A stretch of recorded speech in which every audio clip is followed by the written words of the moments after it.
personal choice. Meanwhile, speaking for the Biden campaign, Illinois Senator Tammy Duckworth says the president deserves to beat Trump for a second time. President Biden gets up every day and works hard to protect the American people. She spoke on ABC's This Week with George Stephanopoulos. I'm Jackie Quinn. The recall attempt is underway against California Governor Gavin Newsom. Conservative activists with the group Rescue California say the governor is spending too much time on the national political scene. Sorry about that. Rather than focusing on issues that face California and California voters.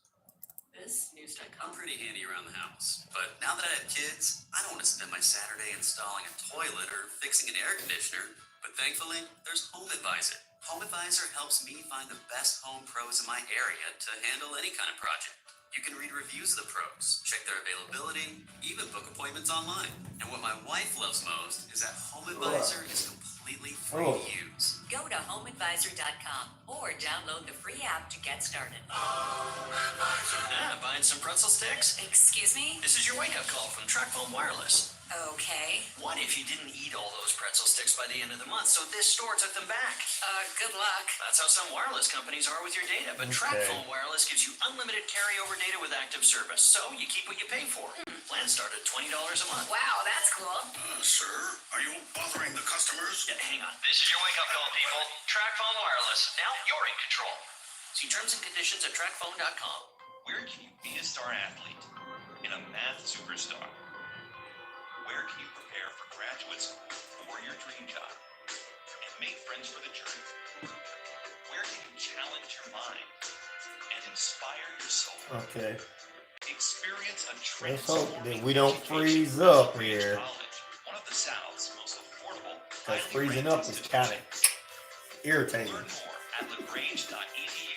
Hey there, folks. Looking for a top expert in medical, health, and life insurance? Look no further than CP Financial. Meet Charmaine Preston, your trusted agent for finding the perfect plan to meet your budget. She works with multiple companies, ensuring the best option just for you. Don't miss out on the chance to make the right choice for your financial future. 706-525-5931. Speak to Charmaine Preston, CP Financial, your top local sales agent. Hank Arnold here from Coweta Force. Coweta Force is Noonan's own addiction recovery support center. We exist to provide recovery support services for individuals and family members who have been impacted by addiction. Our services are no cost, and all of our information is available on our website at www.cowetaforce.org or follow us on Facebook. Wishbone Fried Chicken is back in a brand new location, 31 Jackson Street, Suite A here in Noonan. Same great taste, the best chicken around.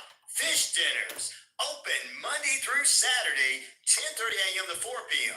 It's Wishbone Fried Chicken, right next door to their former location, bringing you the best chicken around. So great. Wishbone Fried Chicken, 31 Jackson Street, Suite A, here in Newton. You hear music. Do the lyrics speak to you on a deeper level? I'm Bruce Thornton. Join me and Donna Wood every Friday morning at 10:30 a.m. on WQEE 99.1 FM, The Key, for our show Lyrical Wisdom. Every week we will dive into the lyrics of songs and uncover hidden messages that we hope will leave you feeling inspired and enlightened. We know that our ideas may not always line up with yours, so this show will be an open discussion. Email us with ideas for songs at lyricalwisdomshow@gmail.com. That's lyricalwisdomshow@gmail.com. Let's share some wisdom together. Hey, sports fans, it's Rod Peterson here, host of The Rod Peterson Show, inviting you to join us daily for 2 hours of Atlanta's funnest sports talk right here on WQEE. I say fun because it is. You've never heard a show like it because we make the listeners a part of the show every day between noon and 2 p.m. Eastern. You'll hear plenty of the best sports talk, including the latest on the Falcons, the Braves, and more. And who knows, you might even hear you. That's the Rod Peterson Show, daily at noon, right here on WQEE 99.1 FM. Hey, sports fans. Weekdays, 3 p.m. Eastern to 5 p.m. Eastern. Drive time on WQEE. Braves Country is a Southern sports talk show with Mac McGee and the Armchair Quarterbacks. That's Braves Country with Mac McGee and the Armchair Quarterbacks. Weekdays, 3 p.m. to 5 p.m. right here on WQEE 99.1 FM. I'm Rick Smith, and this is Labor History in 2. On this day in labor history, the year was 1941. That was the day the Battle at Bethlehem began. 14,000 workers at Bethlehem Steel's Lackawanna Mill in Buffalo, New York, walked out on strike. The Steelworkers Organizing Committee, or SWOC, had been fighting to organize Little Steel for years. Little Steel was a general term that referred to the smaller mills like Republic, Inland, Bethlehem. Good morning. Good morning. At Bethlehem, SWOC was still waiting for Getting started. Share, like, and subscribe. Thank you. Bethlehem refused to give up in defiance of the Wagner Act. As a defense industry, Bethlehem had $1.5 billion worth of armament orders to fill, and yet they wouldn't even pay the legal minimum wage mandated for government contracts. Retired steelworker Mitchell Schaefer recalled in a 1991 interview, "I went to work there in the late 30s, swinging a 20-pound sledgehammer." Good morning, Gail. Coffee and donuts and everything. Hello. 6 days a week, no vacation. The last straw came when Bethlehem fired over 1,000 workers. Bethlehem claimed these particular workers damaged coke ovens when they engaged in a work stoppage. Workers immediately formed Rolling on all the mediums, including this one's getting there pretty good, thanks to the younger people. to allow scabs to cross their picket line. We can be good influences on them. Bethlehem quickly agreed to reinstate the 1,000 workers. They soon resumed. The views and opinions of this show and All right, program here we go. are not the views and opinions of this station, its management, or its clientele.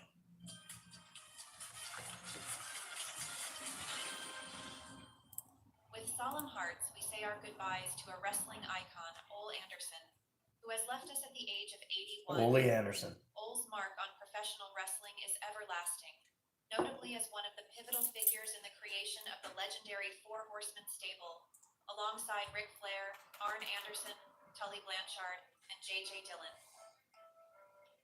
Over a career spanning more than 2 decades, Ole clinched NWA titles in various promotions and territories. Ole Anderson has passed away at 81. Presence inside the squared circle.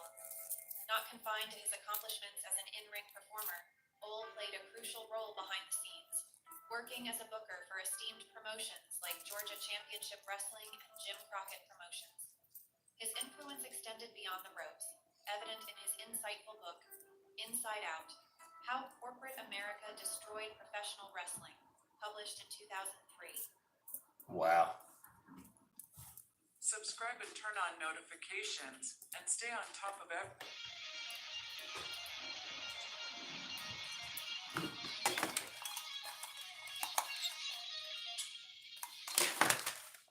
I tell you what time it is? It's that time again to kick off another one of your favorite radio moments with your favorite radio show. You guys are in lockdown this morning. Don't you dare move.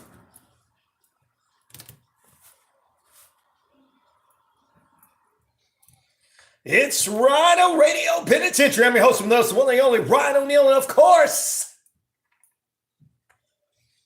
yes, I am the game. 50,000 plus of you worldwide on that shoutcast. Shout it out loud across that RyanORadio media page. Earth Rock Radio, New Mexico, Arizona, and the Navajo Nation. We are across the British Columbia Isles of Canada, and finally, the Jordan Communication of Family radio stations, East Alabama, West Georgia, including 99.1 FM, WQEE to Key, home of Southern sports, inspirational talk, and hopefully not too much in the background there. And the news, weather, traffic, and more. All right, it's a Twisted Tuesday, and let's hope that this works out perfectly for us. There you go, I got it fixed. And to my haters, I got this to say to you, haters.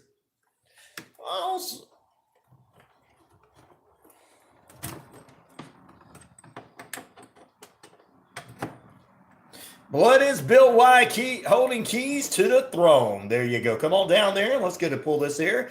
Good morning. Hopefully everything doesn't sound like I'm in an echo chamber or anything, because if it does, I don't know what's going on this morning. It's a Twisted Tuesday, and we're getting twisted. Coming up in this morning, we got 3 periods of nonstop play for you. In the final period this morning, you and I are going to go to the movies with Shane B. We're going to talk about the top 10 movies, what kept stayed at number 1 this week, what came out, what's hot, what's not, and a 90210 co-star. Not, I wouldn't say one of the main stars, but a star that was on that series for, I guess, a few shows, passed away of a drug overdose. Basically, a drug overdose. We'll talk more about this coming from his mom. Also, this morning, we'll get into it and hopefully, I don't know what's going on over here. Sounds like I'm kind of in an echo chamber, and I don't want to go up too far and sound like I'm too much in the echo chamber because I'm recording on the WQEE RyanORadio Penitentiary page. We're on the YouTube page, by the way, too, guys. We will be, please like, subscribe, and share. What? Can I go home and come back? I mean, wow, mess it up already. All right, coming up this morning, Alabama lawmakers are looking out to preserve the rights of clinics that have the fertilization in it. We'll talk more about that after the big rule that came up there. We'll tell you what Steve had to say there over in Alabama, their attorney general. We'll get into that this morning. Let's see. We got Steve Marshall, what he has to say. Also, 2 Mississippi National Guard members, service members, we're dedicating the morning to them because they passed away in a training. Of course, this happens. It is Top Gun Maverick star Glenn Powell's co-creating and writing a brand new kind of series based on a college football player. We got the Border Patrol news for you this morning. It is Tuesday, so you know we're going to do that. Get you updated on a West Texas man facing federal charges for using his pickup truck to carry undocumented migrants and crashing. Also, hundreds of migrants were dropped off in San Diego at a transit station. We'll get into that. MLB fans and MLB are like, whoa, those are a little too tight. Yeah, skinny jeans like some of your preachers have. Well, you got skinny pants for your baseball players this summer. And some of them you're seeing a little too much bulge. Ace Still, and of course, we'll talk about him. And Ole Anderson passed away at age 81. Original Four Horseman member. Also, Booker made WCW kind of go with the Clash of Champions. Did a few things that were pretty good back in the day of WCW day. We'll talk about that. Plus, entertainment news this morning. We get our top 10 movies with Shane B. And Friday Night Lights Scoreboard coming up in period number 2. We'll talk about the River Dragons clinching their way to an FBHL playoff with Richard Holdridge. And we'll get a brand new Georgia State head coach who has some ties to Auburn and Georgia's defense and everything. We'll get into that in the final and period number 2. Plus, MLB spring training. Are you ready? The Braves are doing pretty good. Everybody is looking pretty good so far. I think the Braves are going to be the ones to do it this year, unless we make that failure thing that we always do as we get into the final. He's like, we're going to drop this. Oh, we're almost there. We're almost there. You know, kind of like that meme everybody sees where the fisherman's like, yeah, I almost got it. Yeah, that would be us as Braves fans. But, hey, look, we're looking forward to that. Also, ladies and gentlemen, tomorrow morning we'll talk about Trey Young being out for about 4 weeks, I believe, because he's got an operation, and we'll tell you what's happening and some surgery that's going on with him. And this happened Friday night, and he was taken out of the game for about 4 games, or is it 4 weeks, I should say. We'll talk more about that this morning. All right, let's kick it off with what at 15 minutes past the hour. 58 degrees, and look, there better not be any ding, ding, ding, ding in the background there. Hold on, it sounds like some ding, ding, ding in the background.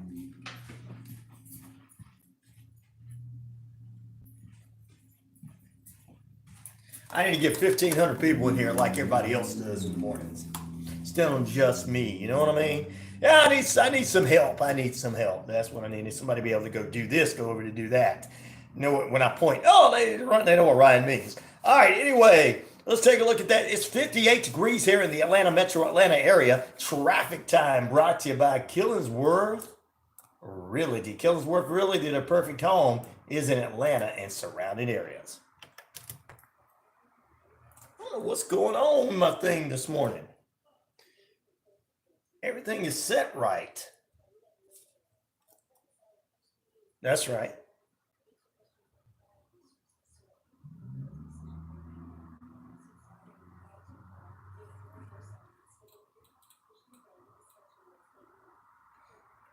Don't do it alone, ladies and gentlemen. Get that perfect home with Killingsworth Realty and, of course, Amy and Todd. All right, let's jump into it. Guess what? Westbound at I-20 past Holmes Drive in West Atlanta. Car is on fire there. Thank you very much for liking that, Drew. Not what I just said, but my page.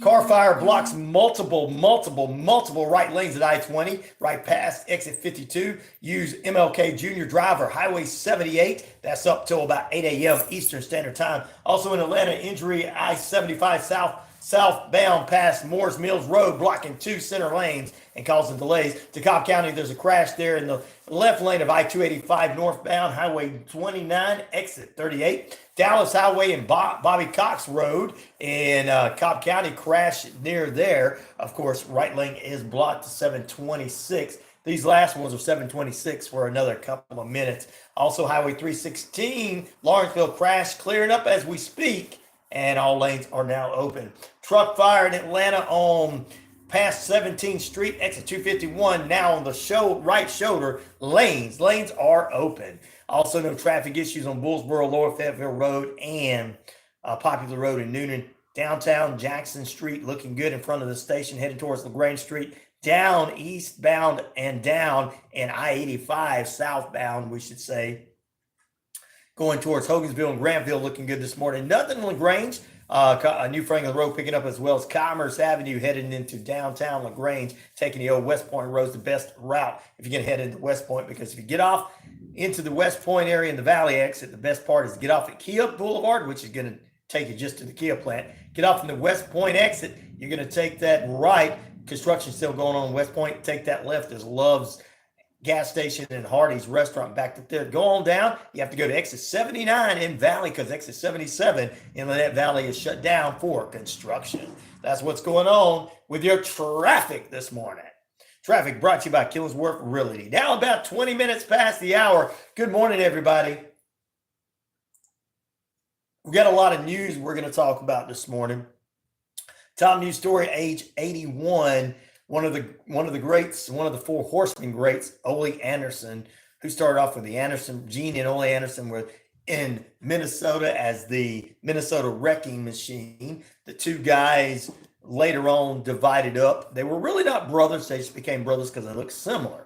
They brought in Arn Anderson, who was not really kin to him either, to become an Anderson, because they all kind of look similar. It's weird that some of these guys look similar and they were never really cousins or brothers or anything. But that's how the Horsemen kind of started. Everybody was supposed to be cousins and stuff and friends. Well, Ole Anderson, Arn Anderson become a tag team, bring in Tully Blanchard along with the Nature Boy, Ric Flair, along with James A. Dillon, and have one of the dominating 4 Horsemen groups forever. As Tully Blanchard retired from NWA Wrestling, they ended up bringing in several other people. Well, actually, Ole retired and came back later on. Tully Blanchard, Arn Anderson became tag team champions. They had Barry Windham in there, Lex Luger in there. Lex Luger came in, then dropped him out and brought Barry Windham in. It was just one of those things. Later on, Ric Flair, Arn Anderson, and Ole Anderson became faces with the help of Sting and forming that 4 Horsemen. But Ole Anderson also was a booker for WCW and many other times. Throughout the morning, we're gonna go ahead and give you a couple of his best promos. And they're clean promos because that's the way it was back in the day. One thing I don't have to worry about playing these promos is they're clean. All right, let's take a look at what's going on with some of your headline news this morning.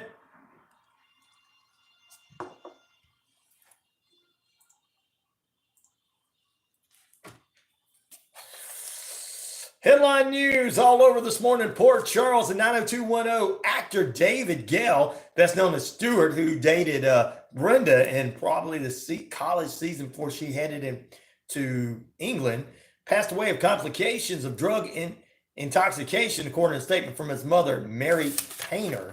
We'll keep you abreast of what's going on with that. Pentagon files no wrongdoing in the handling of a secretary's hospitalization. Also, a man sentenced to life for the 2021 killing of a TikTok star. You can check that out on the WQEE page. Family Dollar pleads guilty to storing FDA regular products in a rodent-infested warehouse. We'll get into that in just a few. Also, ladies and gentlemen, wow. And we're going to do Alabama lawmakers. Alabama lawmakers this morning, ladies and gentlemen, are seeking to preserve the virtual federal fertilization clinics and reverse that new law of frozen embryos as children, as the state's highest court ruled to end this under such a brand new law. The moves are coming after lawmakers on both sides of the aisle, in the wake of the last week's 7-2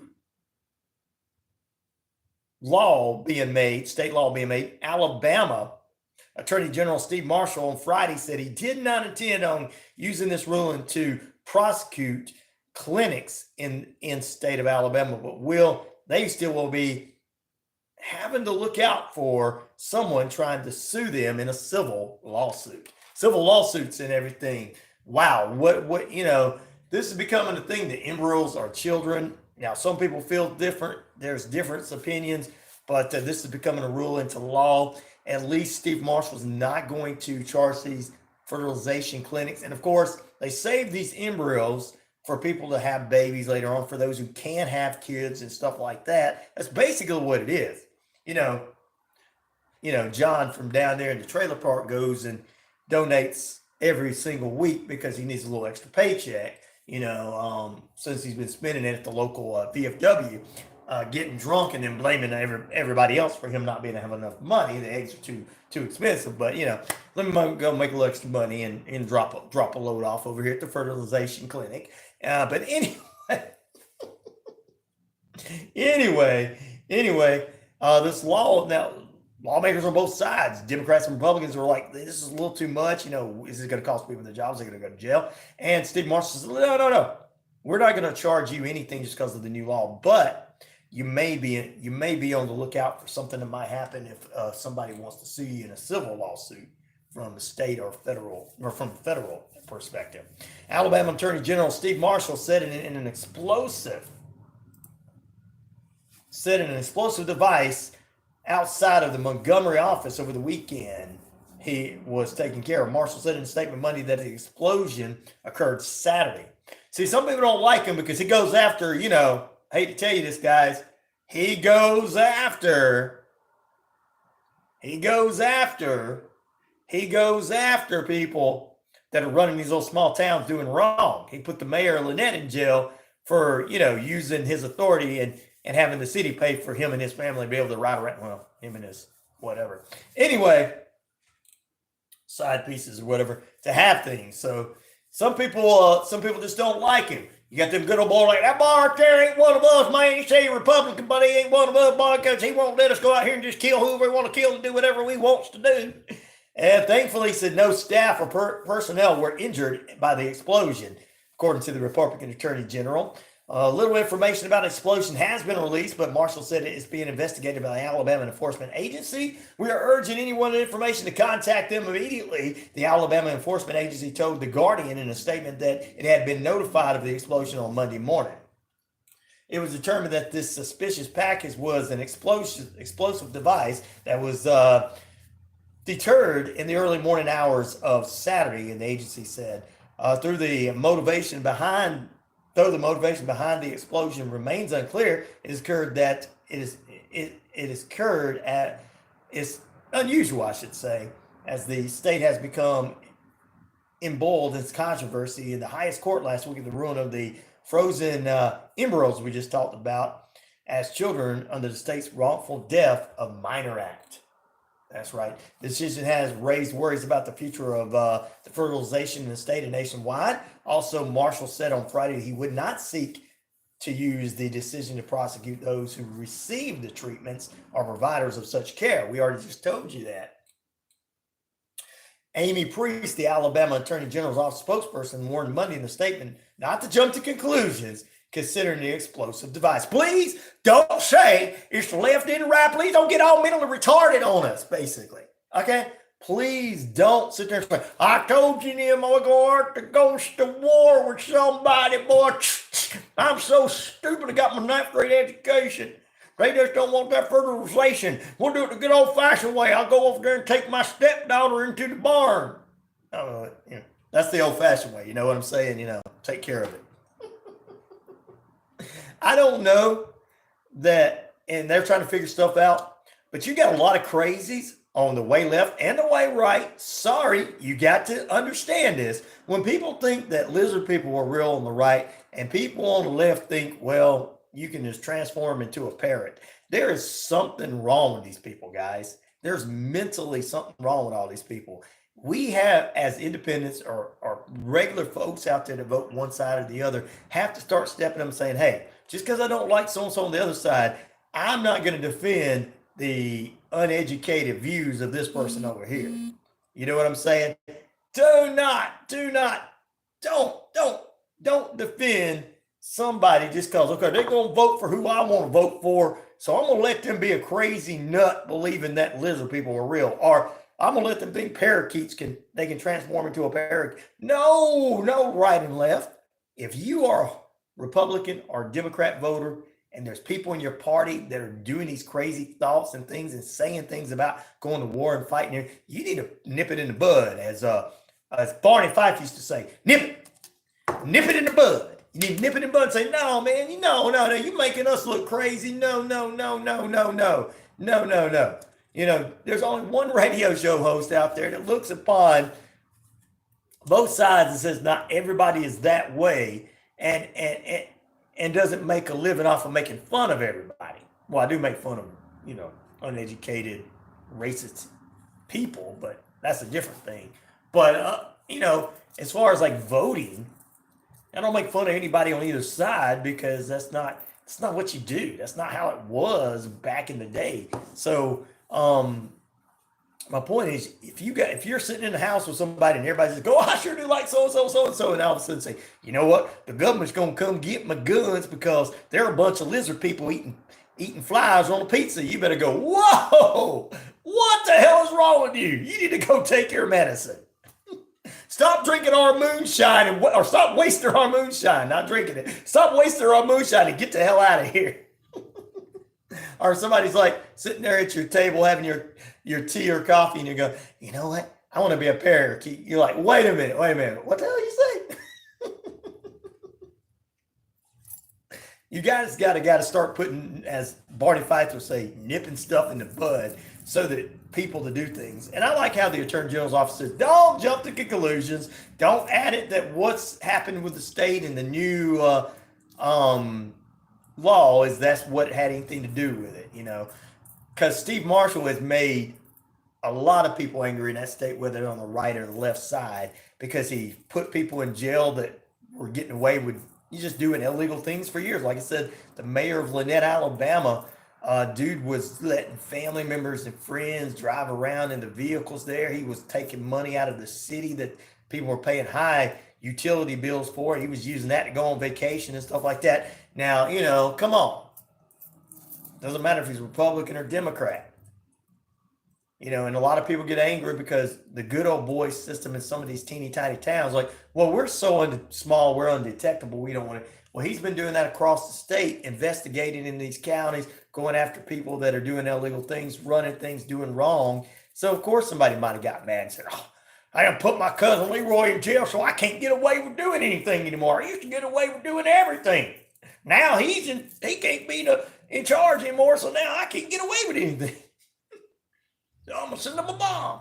So that's the way I look more at it. I look more at the explosive came from somebody who had a vendetta against the marshal's office because they were actually doing things. And people are like, and look, I've heard small towns. And I'm not talking about the town I live in because it's not a small town, but I've heard small town mindset go, this is it right here. We've always done whatever we want to do. We'll continue to do what we want to do.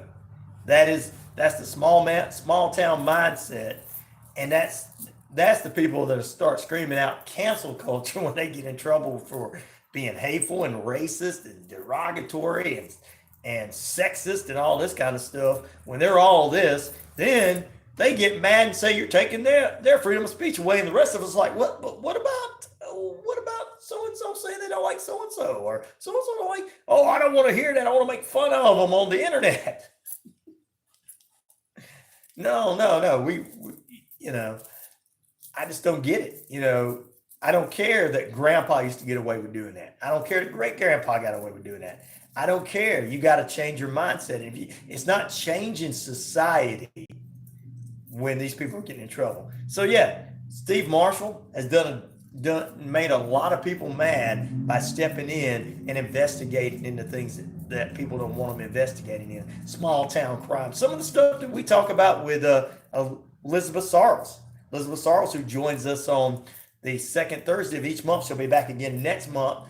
She and I speak about all this in her small town, and her small town is one of those that Steve Marshall has been, looking into for a while. Why is all of a sudden this stuff want to freeze up over here? Huh? I don't understand this.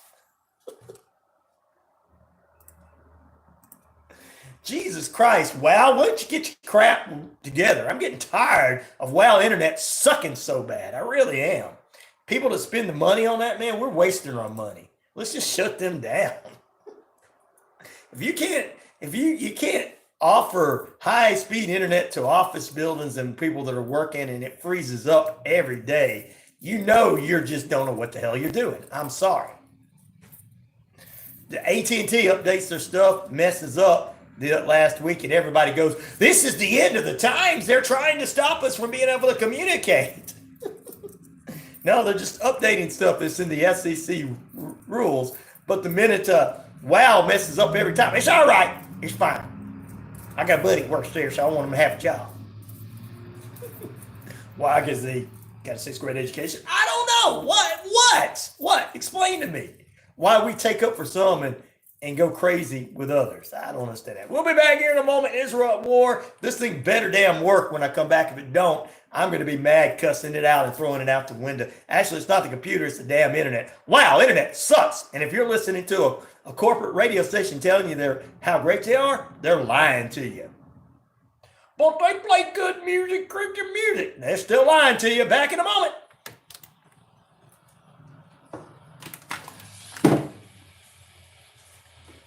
I do not understand this.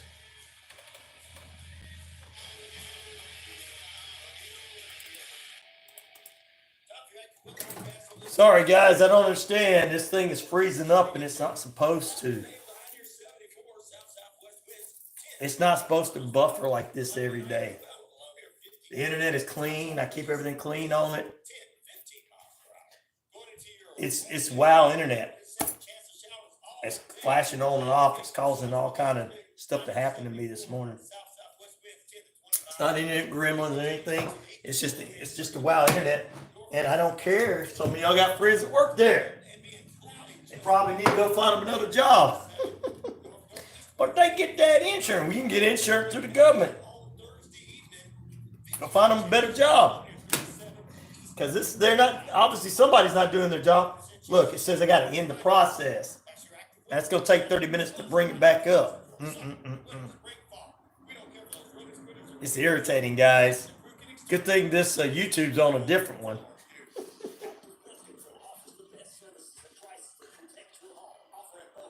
If I had to depend on WOW to put everything on, I'd be in trouble.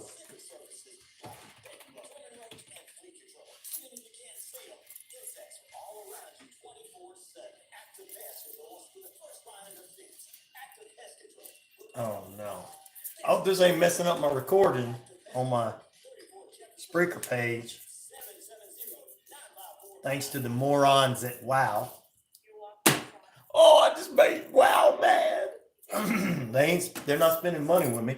Now, if they want to spend money with me, I'll lie to everybody like the other people do.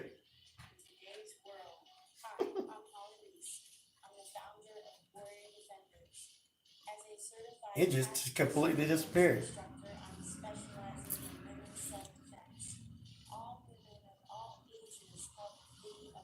What is going on here? What is going on here? What is going on here? Now my broadcasting thing is messed up. People are going to be mad they can't download my show today. I get a lot of downloads. They're going to be mad. The devil's trying to attack me. He always attacks me when I'm telling the truth. I don't know why I can't just attack all these morons out there that are running out here. I guess they're doing his work. The right and the left. They're doing his work by lying to people. The Alex Joneses of the world. I believe Alex Jones shouldn't. He's a liar.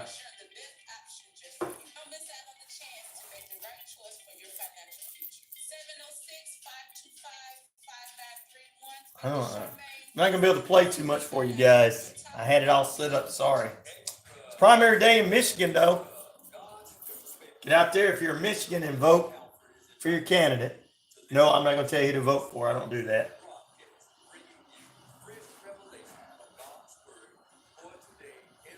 Oh.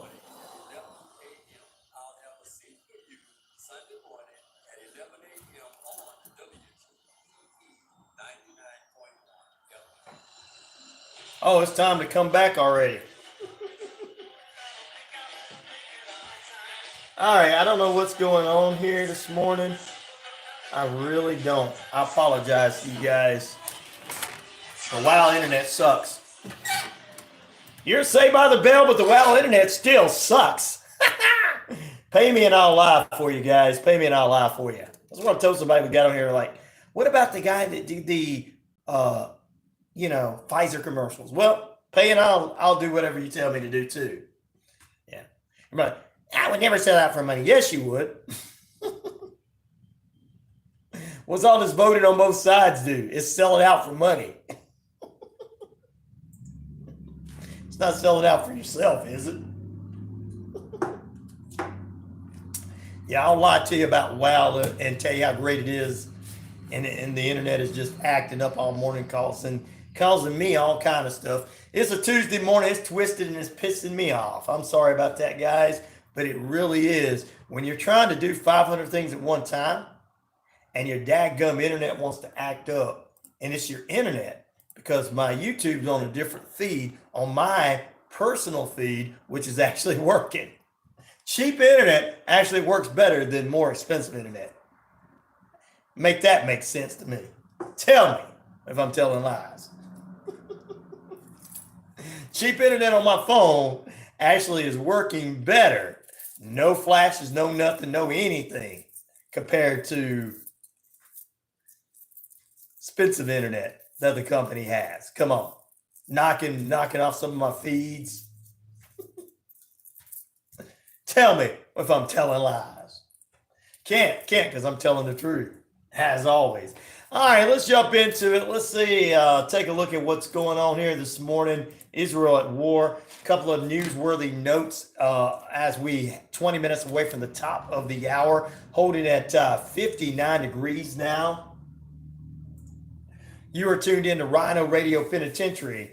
As we told you about the explosives in Alabama, explosives continue in Israel. President Biden said the Gaza ceasefire could be coming as early as this weekend. Biden said this in a statement during his visit to NBC's Late Night with Seth Meyers just on Monday. They too were having ice cream. I saw that. I was expecting some of the people that don't like him to start going, look at him eating ice cream. I expected them to start doing that old folks joke thing. But I mean, we got two old folks running, and we got a nurse running behind them. Neither one of them need to be in the White House. I need to be. It's called a joke. It's called a joke. If you get quiet because I made fun of your candidate. That's why the trolls like this show, because they're like, this boy makes fun of everybody. You don't take anything serious. Yes, I do. I take it more serious than most. That's why I'm better at this job than most, because I'm not falling into people's terrible statements on both sides. But anyway, President Biden said there could be a ceasefire as early as this weekend while he was having ice cream with Seth Meyers. Oh, that's a bit. Oh, I don't even know where that ice cream place in New York City is, but I want to try it just so I can see if I can come up with an idea. I'm hoping that it does. I'm more concerned about what's going on. The IDF says that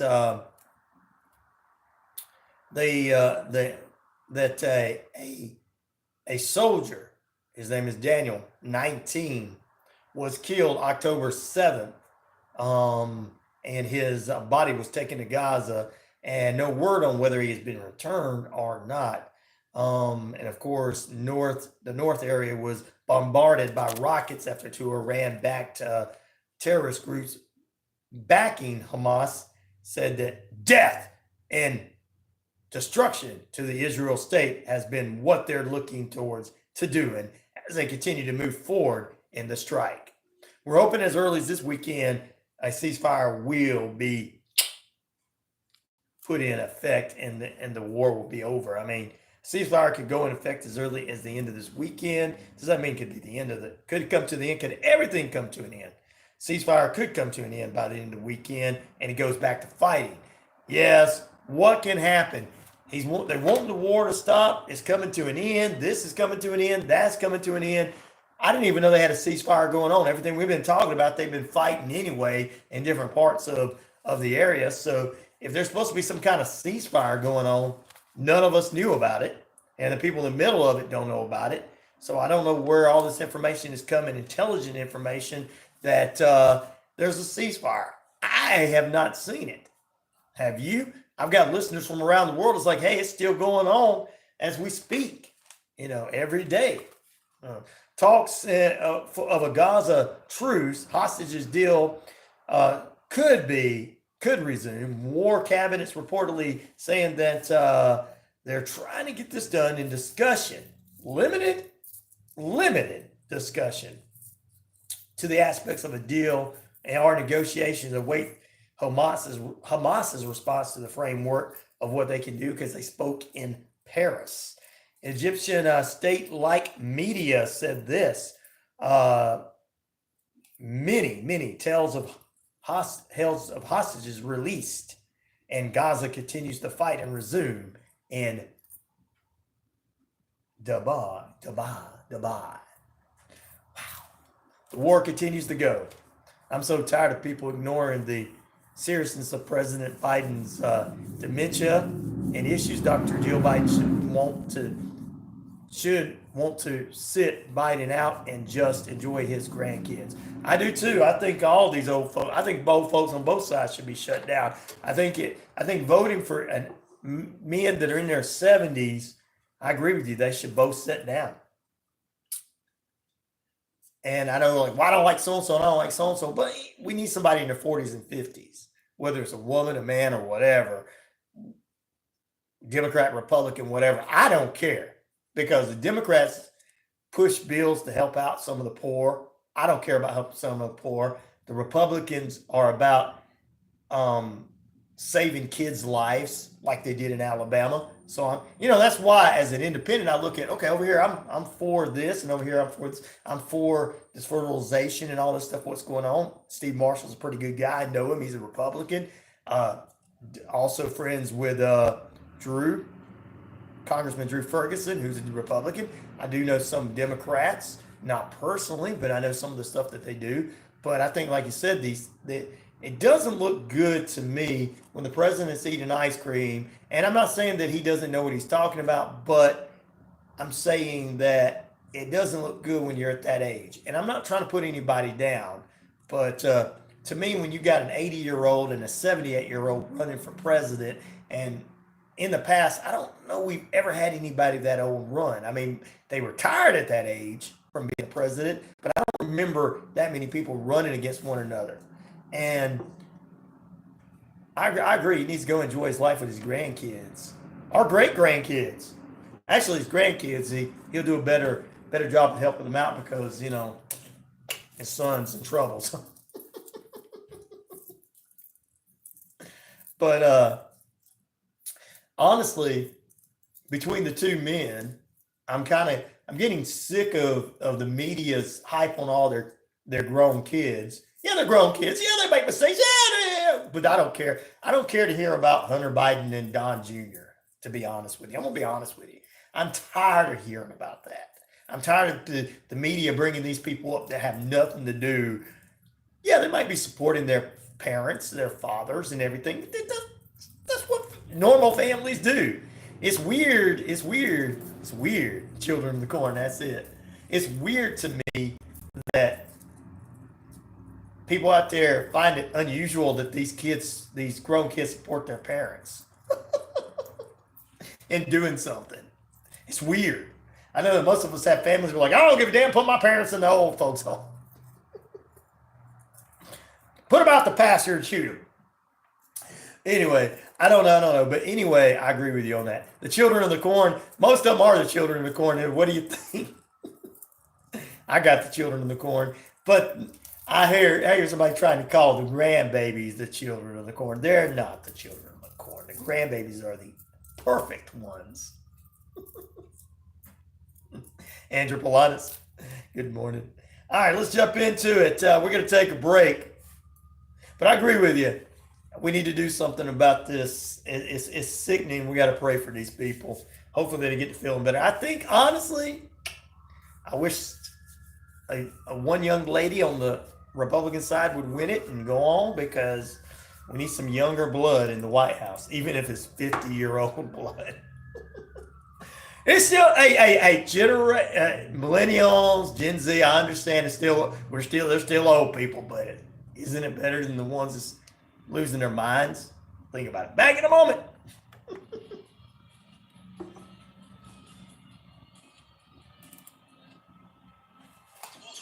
Good morning, Pete. How you doing?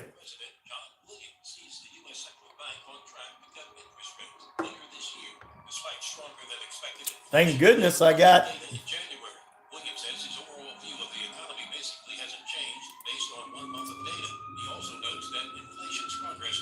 Wow, that sounds. Somebody's going after something. Did you leave your heater on at home, Pete? Fire department's going out there somewhere. Did you cook breakfast this morning and leave it on?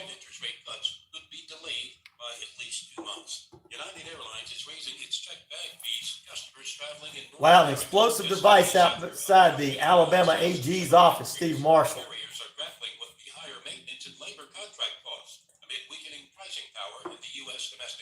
Okay.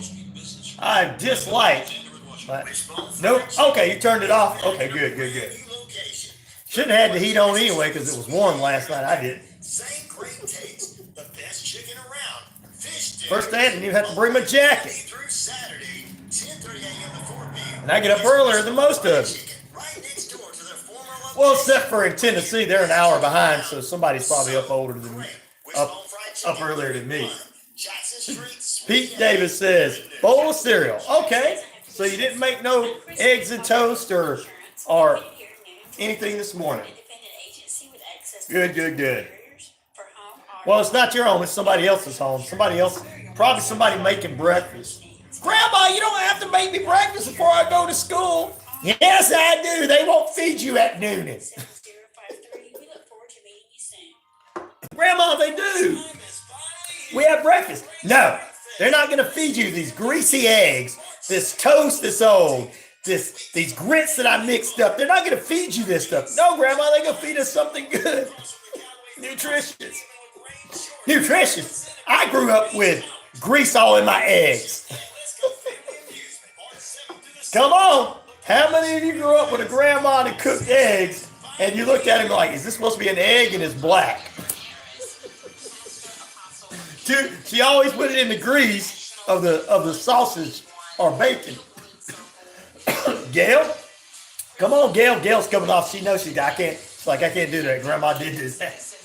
Kingdom businesses and advancing the kingdom of God in this hour.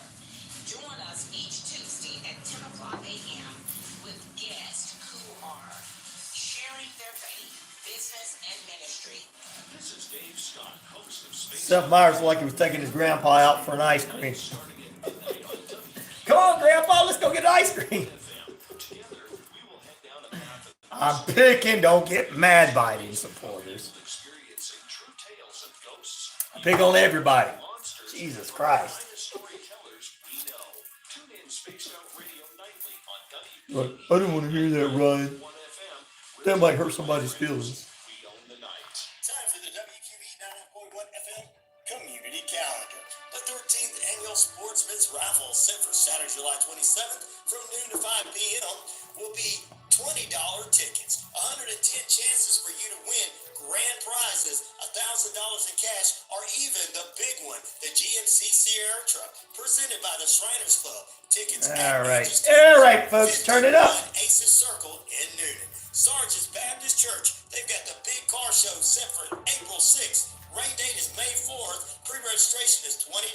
9 a.m. to 2 p.m. 467 Sargent Main Street in Noonan. Additional information, Buster Meadows, 404-535-1961, or the church itself at 770-253-5859. The Palometa Masonic Lodge. I said that I was thinking about there's a fire going off. Pete said it went in his house, so I said somebody's grandma cooking eggs this morning in bacon or sausage grease, remember? And those eggs looked like they were dark. And I said, the reason you're not responding is you remember grandma doing that to your eggs, right?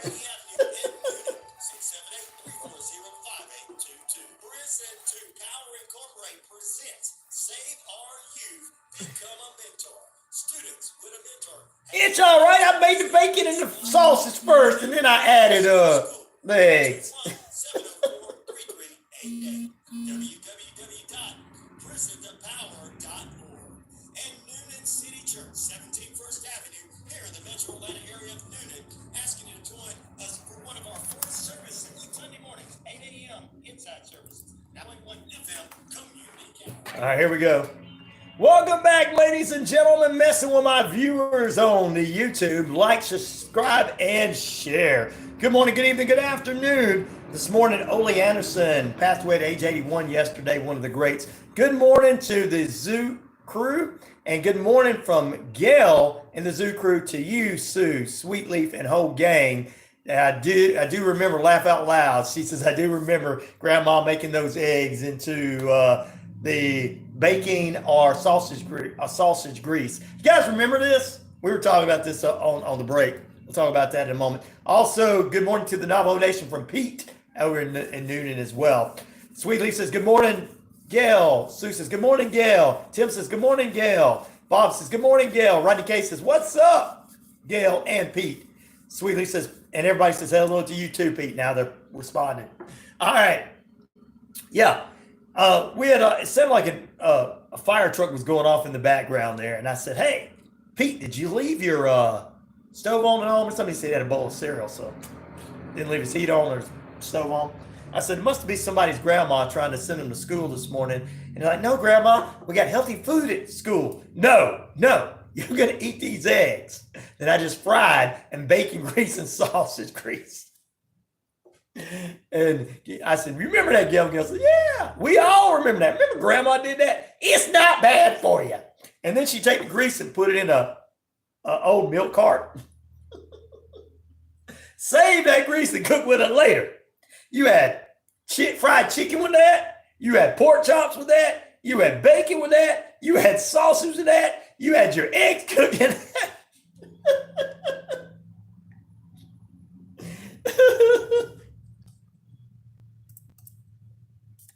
Name some other things your grandma cooked in grease and saved it for a week to cook in.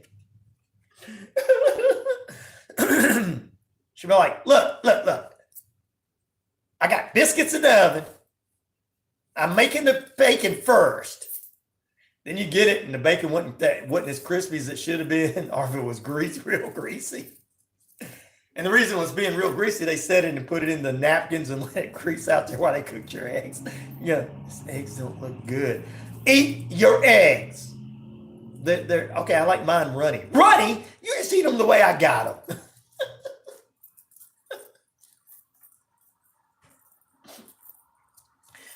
Until I started making my own eggs, I thought that was the only way you made them. Like, wow, the egg part can actually be white with the yellow in the middle. I'm just kidding. All right, we're going to take you up to the top of the hour. as Ole Anderson passed away at age 81, my neighbor does that too. Some still do. Oh man, I hear you. Gail, yeah, saving that grease. Some people do it. They save it. They want to cook with it all week long. I'm gonna be good, boy. Put it in a. Sometimes they wait till it cools down and then they put it in the milk carton. That's how smart they were. I would have just put it right in the milk carton, and the milk carton would have started melting.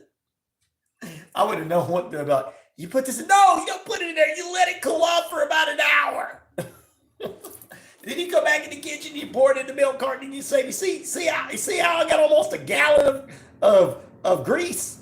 I don't even have to go back and buy any more grease. Forget that Westland oil. All right, guys, to the top of the hour, Ole Anderson promo.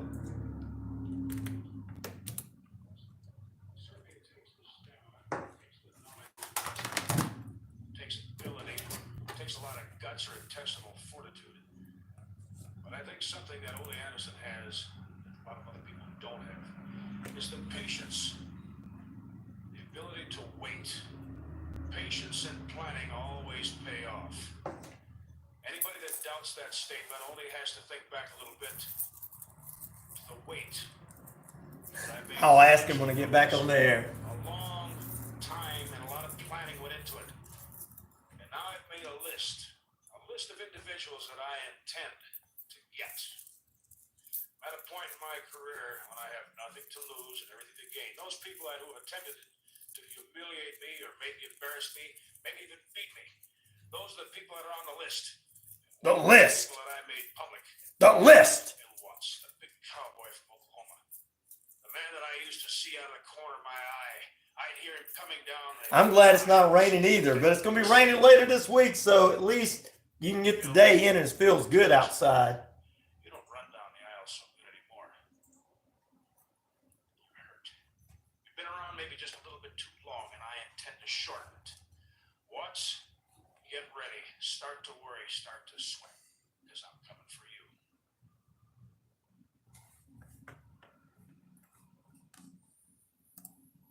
Fargo, the new virtual assistant from Wells Fargo. It's making faster and easier. Like this. Fargo, what's my checking account routing? All right. And this. Fargo, turn off my debit card. And this. Fargo, what did I spend on groceries last month? And that's just the beginning. Do you Fargo? Ole Anderson promos. Wells Fargo mobile app. Learn more at wellsfargo.com/getfargo. Terms and conditions apply. Mobile carriers availability and message and data rates may apply. Wells Fargo Bank and a member FDIC. Black History Month moments from iHeartRadio.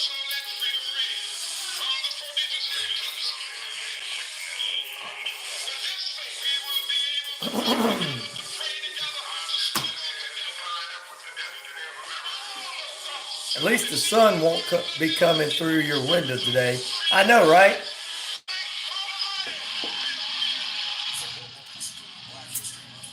I keep trying to get the guy to run the station to bring me some, that owns the station to bring me some blinds, but you know, he keeps forgetting.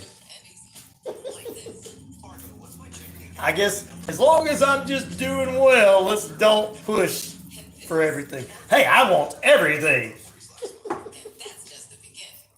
Do you Fargo? You can. Wells Fargo mobile app. Learn more at wellsfargo.com/getfargo. Terms and conditions apply. Mobile carriers availability and message and data rates may apply. Wells Fargo Bank and a member FDIC. WQEE 99.1 FM. The Key, Noonan, Sharpsburg, Franklin, LaGrange. NBC News Radio, I'm Mark Mayfield. President Biden says he's hopeful there will be a ceasefire in Gaza by next week.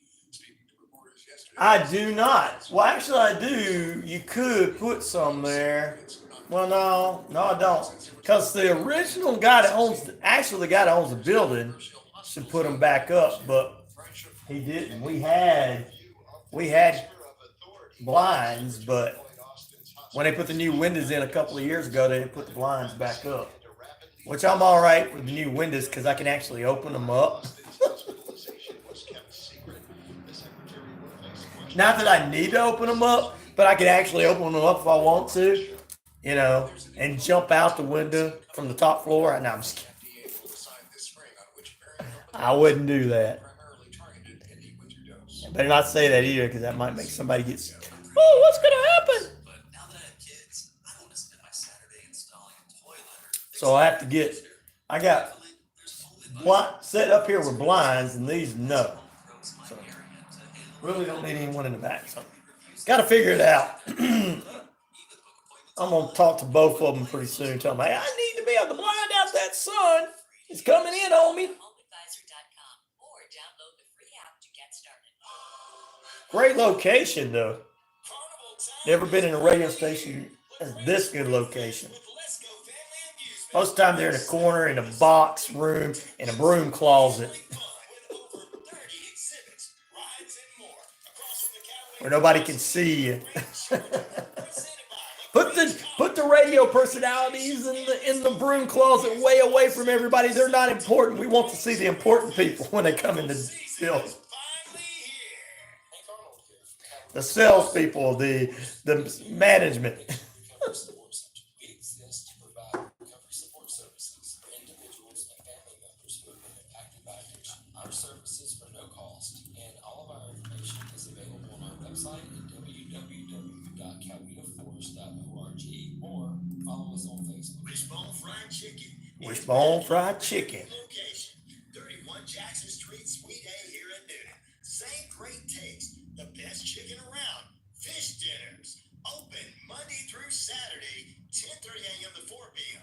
It's Wishbone Fried Chicken, right next door to their former location, bringing you the best chicken around. So great. Wishbone Fried Chicken, 31 Jackson Street, Suite A here in Newton. Listen to the Sports Beat with Richard Holdridge, Monday through Friday from 2 to 3 p.m. on WQEE 99.1 FM The Key. If you are a sports fan in Columbus, it doesn't get any more local than the Sports Beat. We cover Columbus River Dragons, Columbus Rapids, Columbus Lions, Columbus Chattahoochee, Columbus State Cougars and Lady Cougars, and all the high school football and basketball action in the Chattahoochee Valley. If you have a sports question, Oh, I forgot I got a couple of guests coming on. Almost forgot on that. my Twitter page or Facebook page, Sports Beat with Richard Holdridge. Hey, sports fans. Weekdays, 3 p.m. Eastern to 5 p.m. All right. Here we go.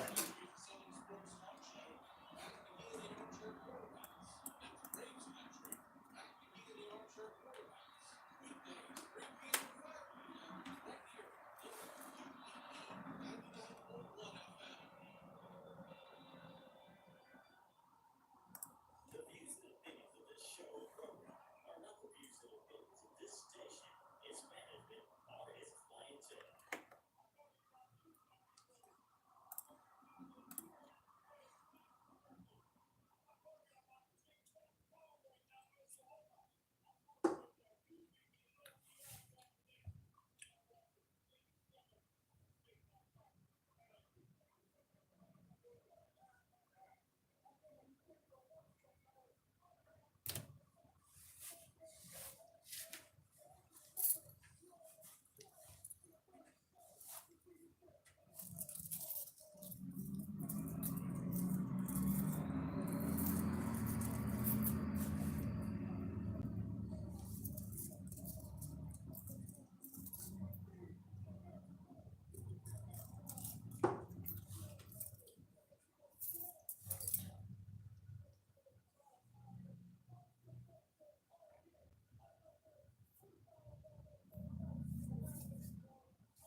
Getting ready.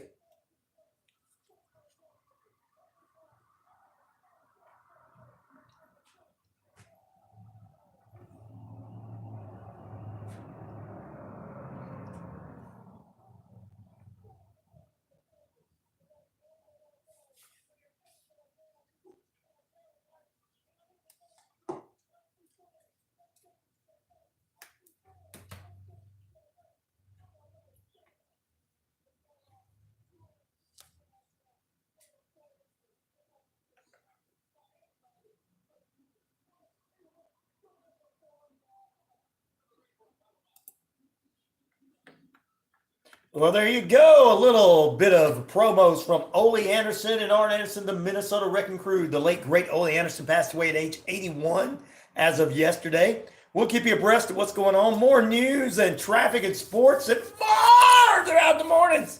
Stay tuned. We'll go inside the Friday Night Lights Scoreboard this hour, too. We're going to talk River Dragons hockey.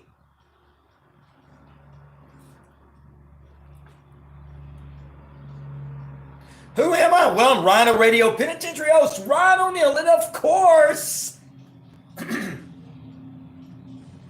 no doubt about it, I'm the game. 50,000 plus of you worldwide on the Shoutcast. Shout it out loud across that RyanORadio media page. Earth, Rock, Radio, New Mexico, Arizona, and the Navajo Nation. We're across the British Columbia Isles of Canada, eh?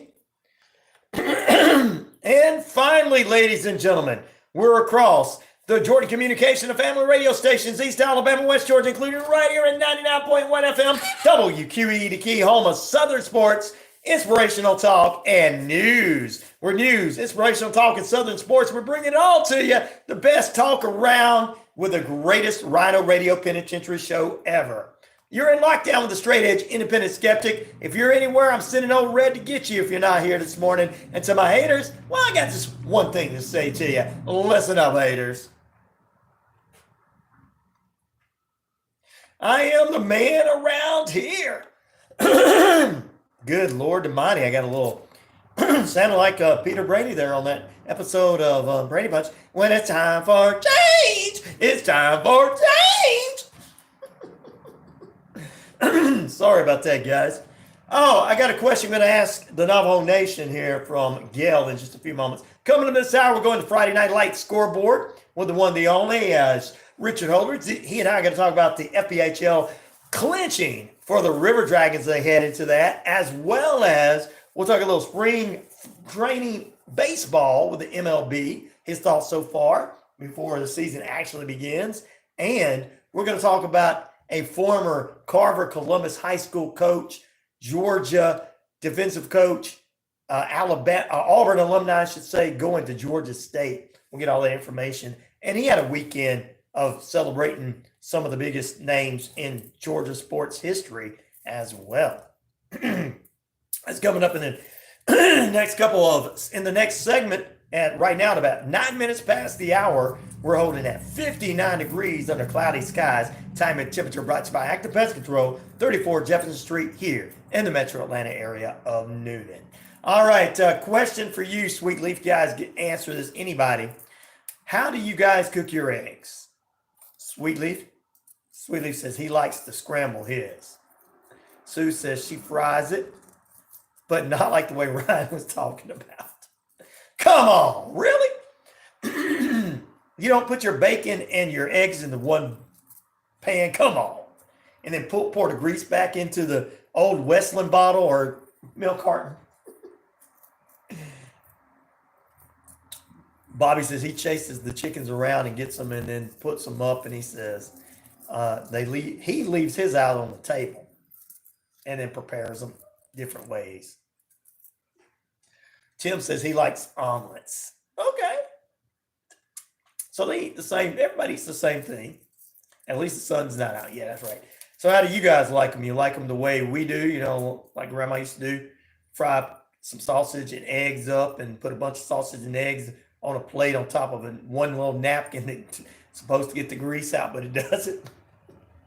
You eat that grease. It's good. It's not going to kill you. It's not good. Look, your grandpa's been eating grease since he was 16, and he's had 12 heart attacks.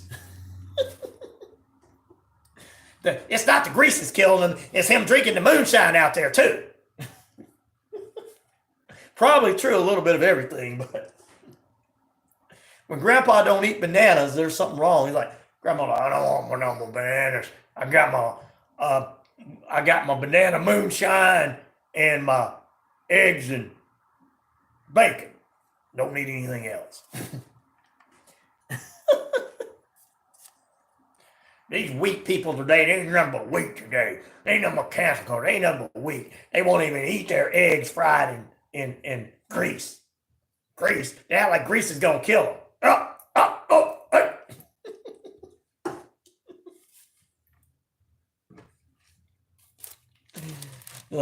Ryan, you're just making jokes about people and what they like.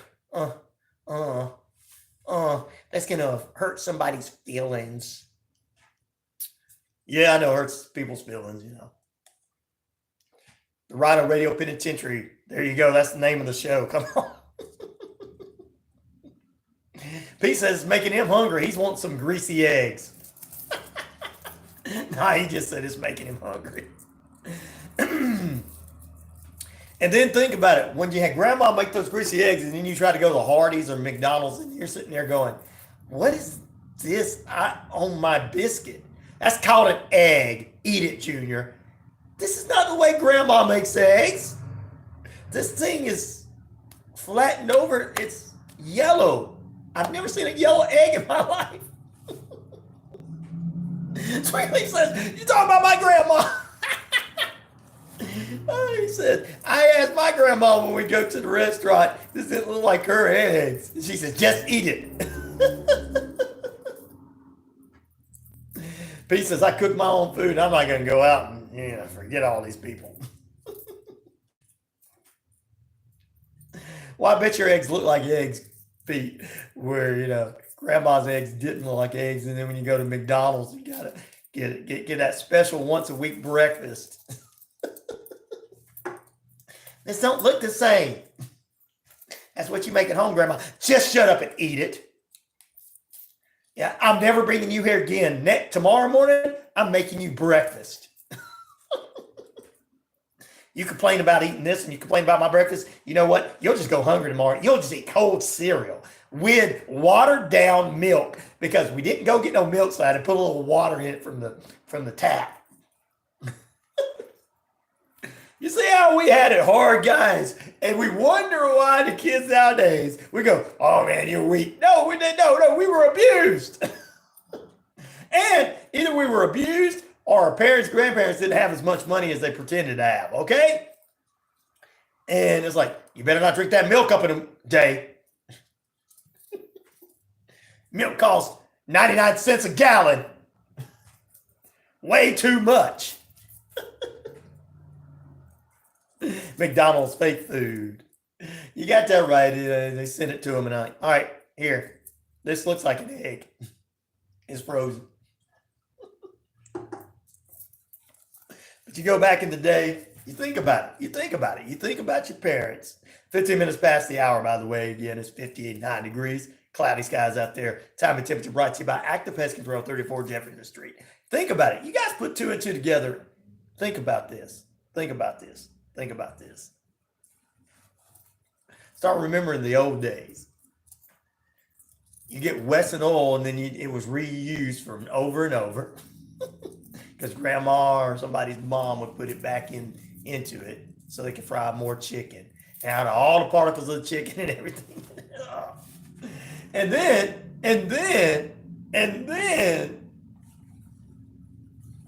if you ran out of milk too early and they weren't going to buy anything till Friday, they put water in the milk. That was the first 2% milk you ever had in your life. Then later on, when it was created, you're like, I don't want this 2% milk. I grew up drinking 2% milk. And you pour that watery milk over the top of your Captain Crunch, and it wasn't too crunchy. Yeah. Powdered milk. Oh, God, I hate powdered milk. Everybody else loves it. Wife, everybody else loves it. I hate it. I don't know if it was how my mom made it, didn't know how to make it right or whatever. I just hated it. But even when I tried it when I got older on my own, I was like, I can't drink this. It just, don't taste like milk.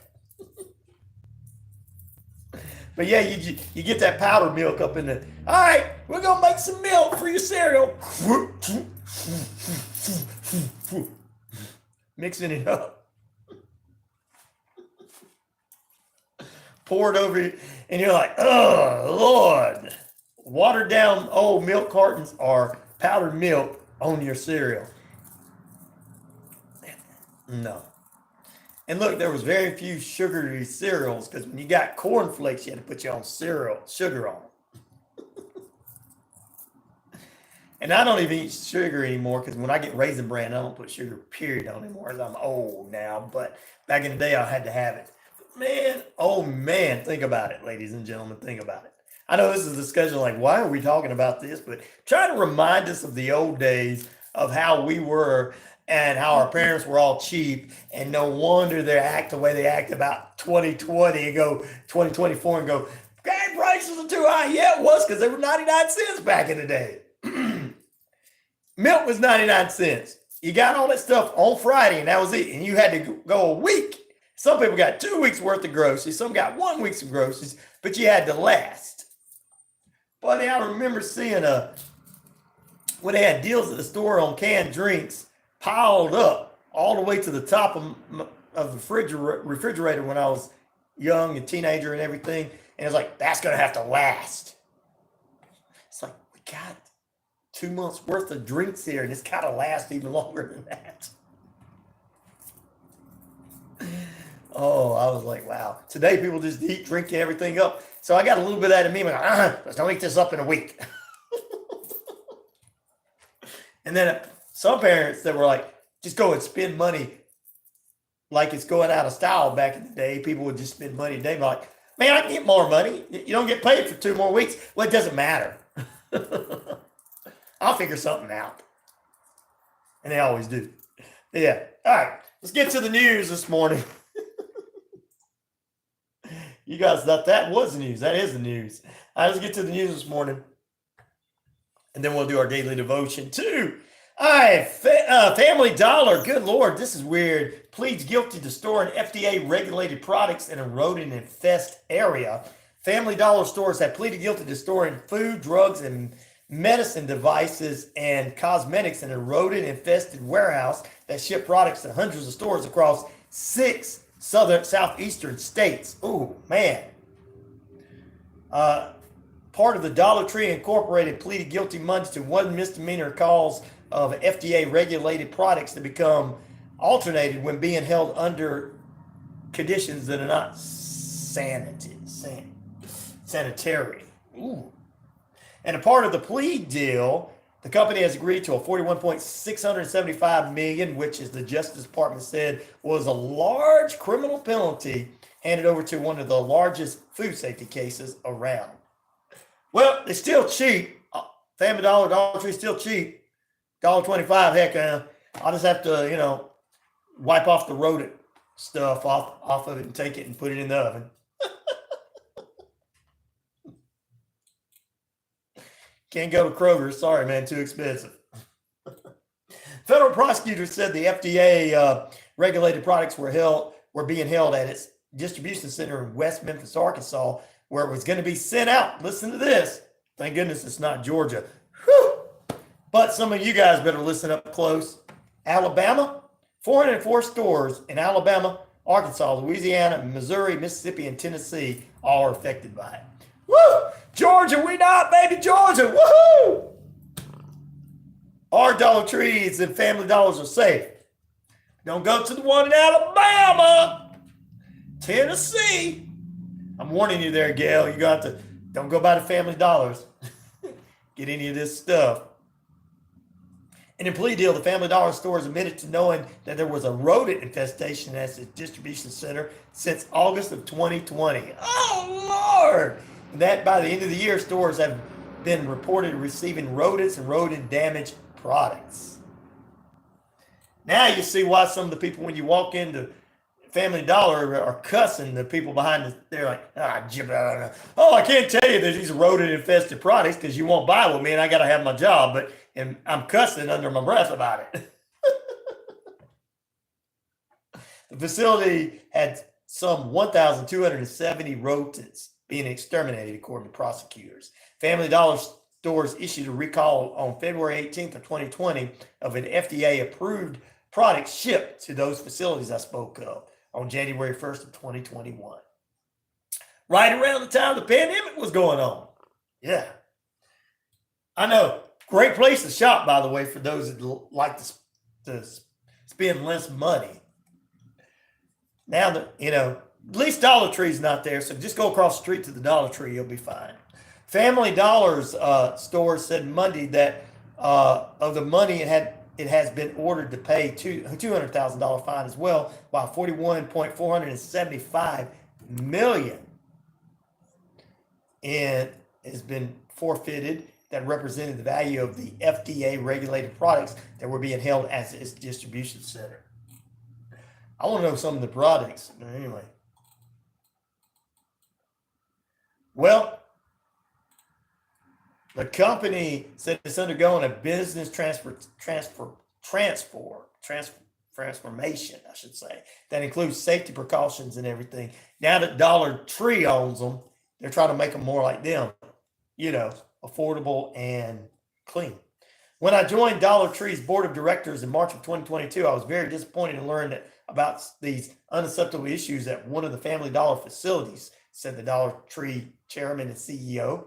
Since that time, even more directly, when I assumed the role of CEO, we have worked diligently to help Family Dollar reserve these historic matters and enhance their policies, procedures, and other things that has not been repeated. So he said, let me be clear. If you conduct business in Arkansas and allow the shipment or safety of unsafe and unsanitary products, you will be held accountable. And that's according to the U.S. Attorney Jonathan Ross for the Eastern District of Arkansas. Wow. That's when I say, geez, there. Just think, this was no wonder people were also getting additionally sick during the time of the pandemic. Now we see why. Like I said, it wasn't in Georgia, it was Alabama, Tennessee, Arkansas, Missouri, Mississippi, some of these other southern states that distribution center was sending out to. Man, that's terrible. The employees probably didn't even know, to be honest with you. And unless they got something that had it on there and then they threw it away, because most of the time they're like, oh, I can't reorder this and we can't put this out. You might have one or two dumb managers be like, oh, go ahead and put it out, boy. But most of them that work there be like, nah, man, we're not doing this. No, sorry. They probably called, and that's probably how they found out, was the stores were reporting them. Wow. Ugh. Mississippi National Guard service members. WQEE, hold on a minute, please. All right, we got coming up in just a few moments. We're going to head to the Friday Night Lights Scoreboard with our friend Richard Holdridge. But first, 2 Mississippi National Guard service members were killed Friday when their helicopter crashed during a training. Officials say that they have not released the names of the 2 soldiers yet due to the families that have not been told. Man, we still have the Border Patrol stuff I was going to tell you about. Wow. We'll try to get to that this morning too. So let's stay tuned. Coming up in just a few moments, ladies and gentlemen, we got Richard Holdridge on the way on this edition of the RyanORadio Penitentiary. We're going inside the Friday Night Lights Scoreboard. But first, let's do the Border Patrol right quick for you. Hundreds of migrants were dropped off at San Diego transit stations after a welcome center that was used to process them were closed last week. The Old Town Transit Station was flooded with migrants dropped off by the Border Patrol because they were unable to do it. The nonprofit organization that usually help get them and find places to live and work and everything have ran out of funds. They processed 81,000 immigrants since the outbreak. And a West Texas man is facing federal charges of allegedly crashing his pickup truck and that was carrying unauthorized migrants into a tree. Robert Ogle Jr. allegedly failed to yield to the U.S. Border Patrol agents and tried to stop his vehicle as he continued to move on, as he was involved with smuggling migrants into the United States. Wow. Good morning to you. Back in a moment. Glad to see you. Hope you can see. I can definitely see you. Back in a moment. Stay tuned. More on the way as the RyanORadio Penitentiary cruises on. We head into the Friday Night Lights Scoreboard next. River Dragons hockey, in Georgia State football, and more. Hey, good morning, brother. How you doing this morning? Oh, I'm making it. Well, that's good. That's good. I can see you, Sherry. Yes, I can see your response now. We're gonna talk about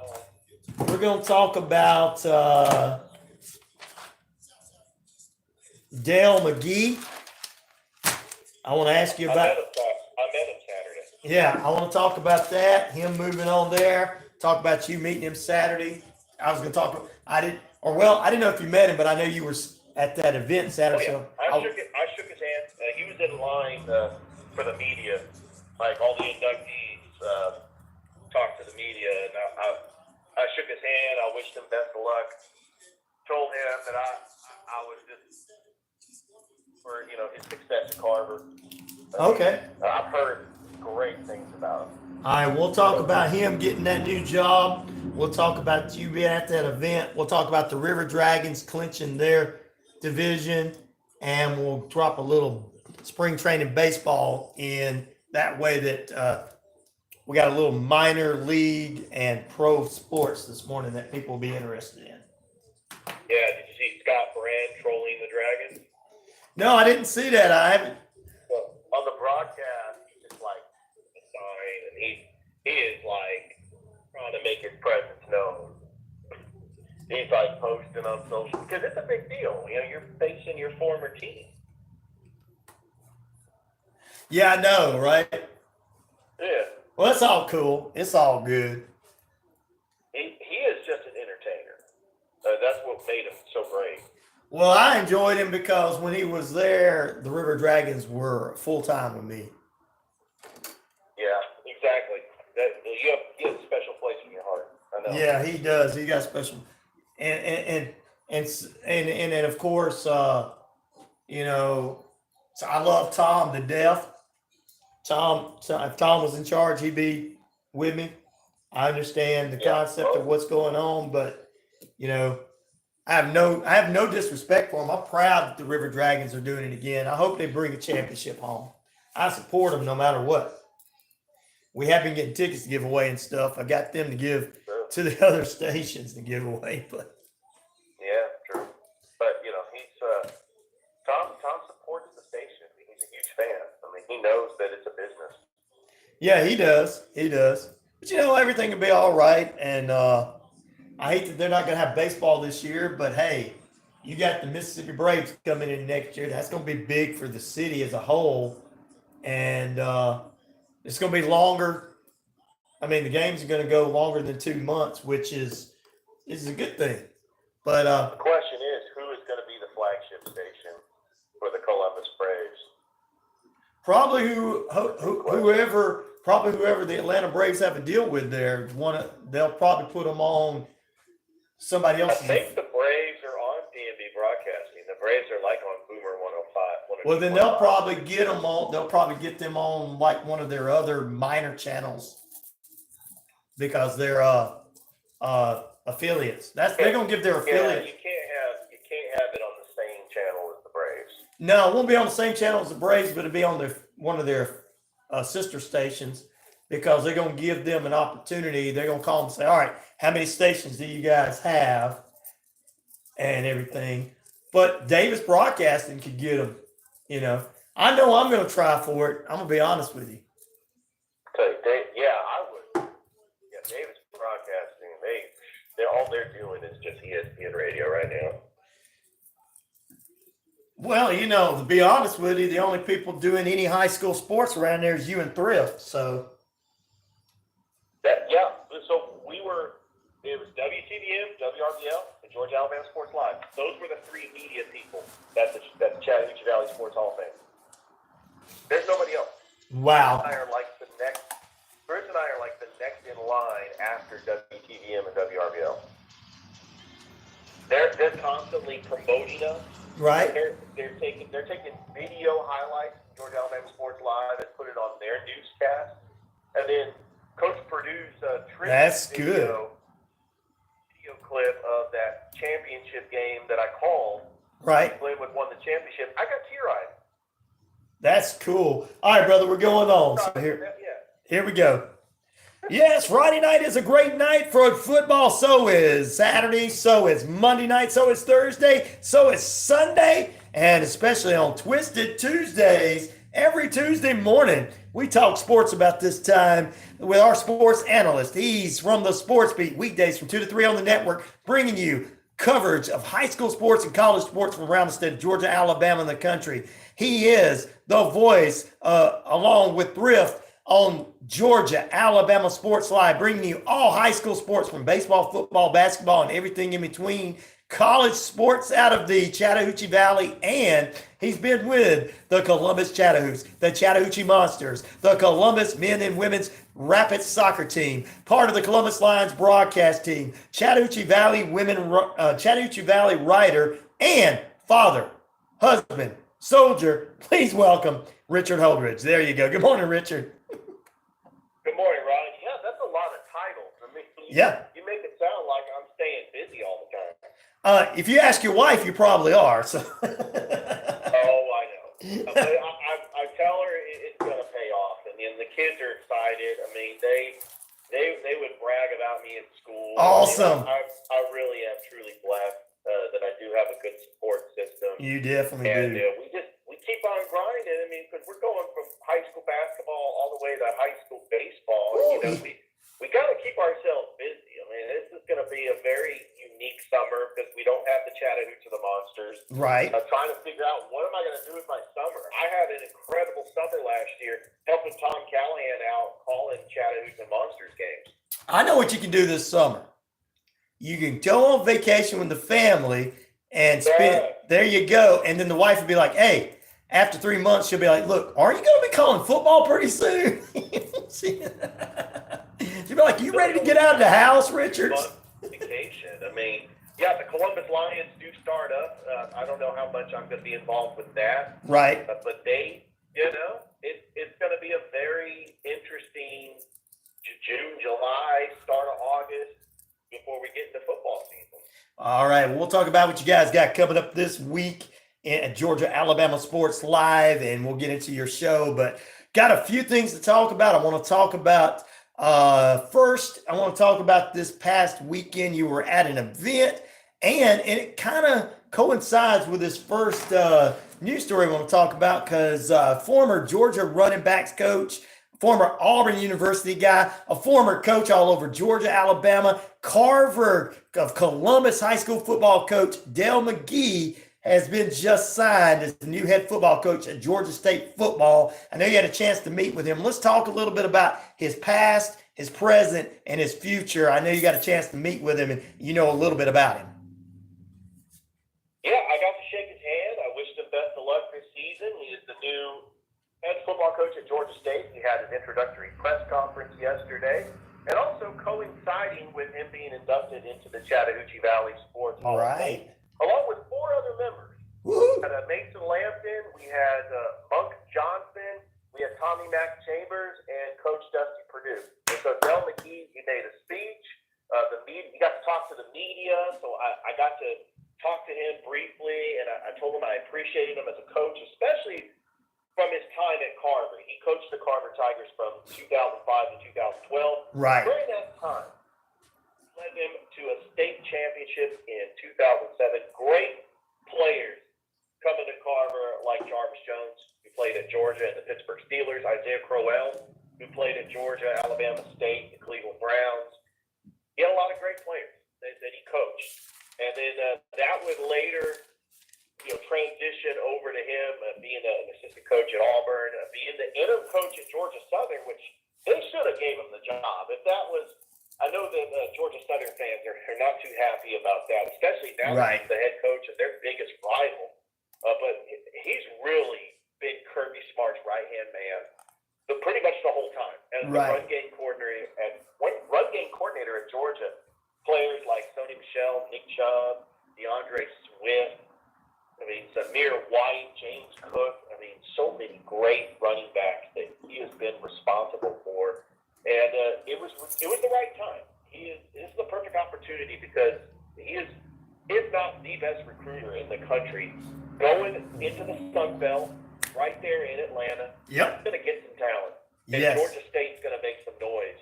And not be shocked if they are the dominant team in the Sun Belt. That doesn't bode well for Troy fans. That's right. A lot of Troy alumni who are big Troy fans who are not liking this move.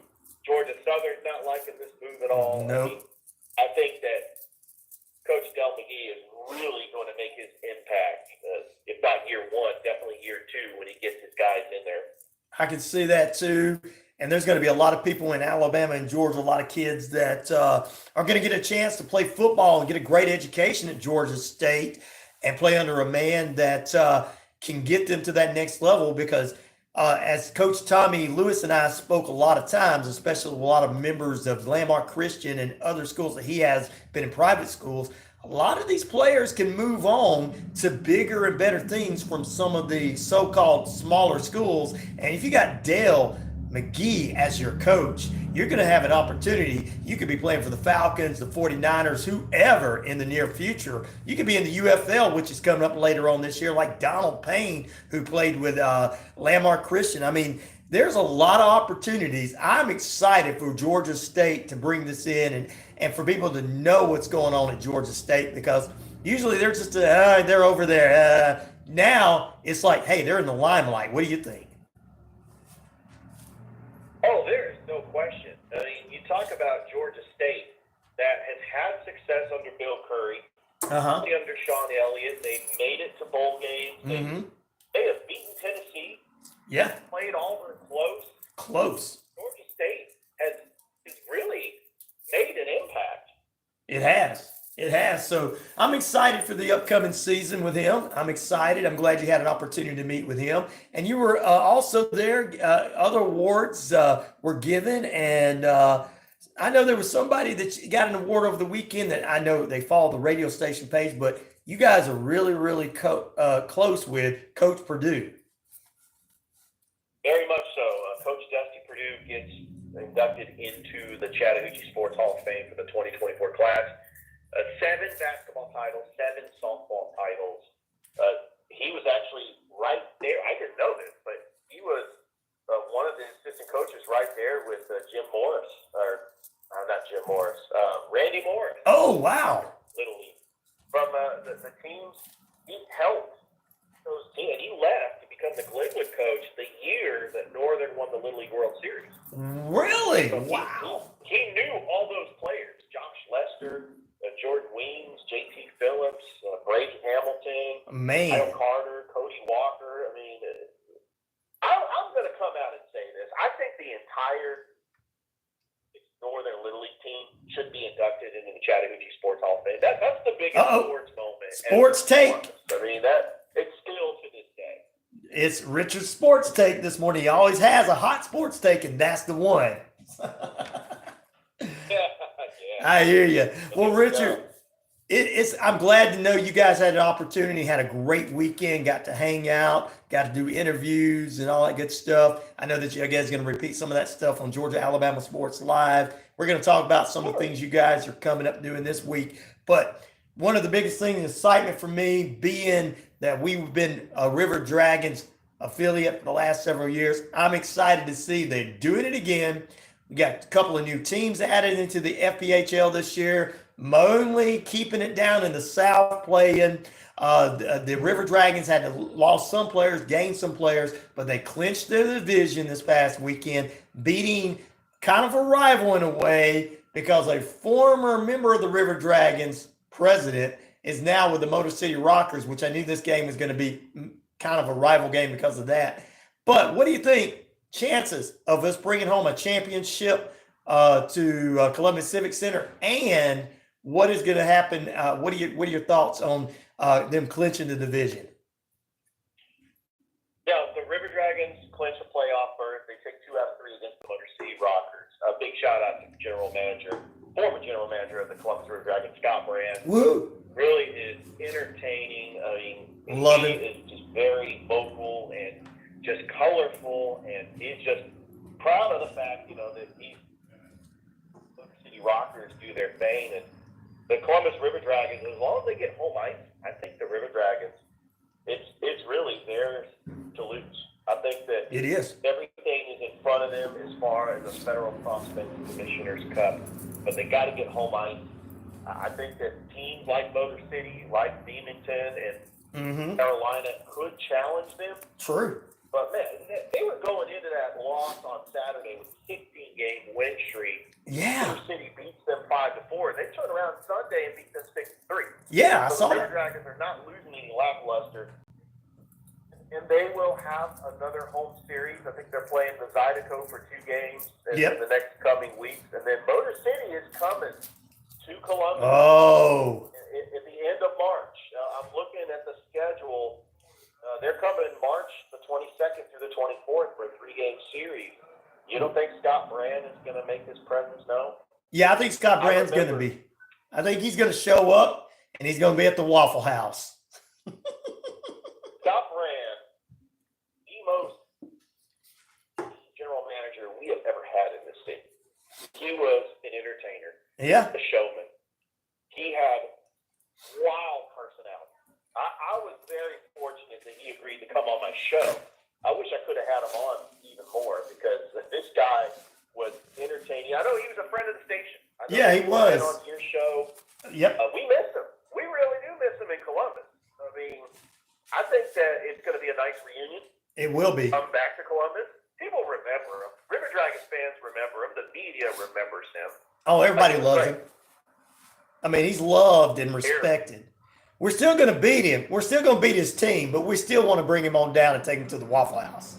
He was here in Columbus, not just as the general manager for the River Dragons, but also for the Chattahoochees. Yes, and he created the Chattahoochee Monsters, which were initially Exactly.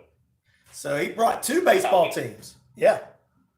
Yeah, we appreciate everything that Scott Brand has done for the city.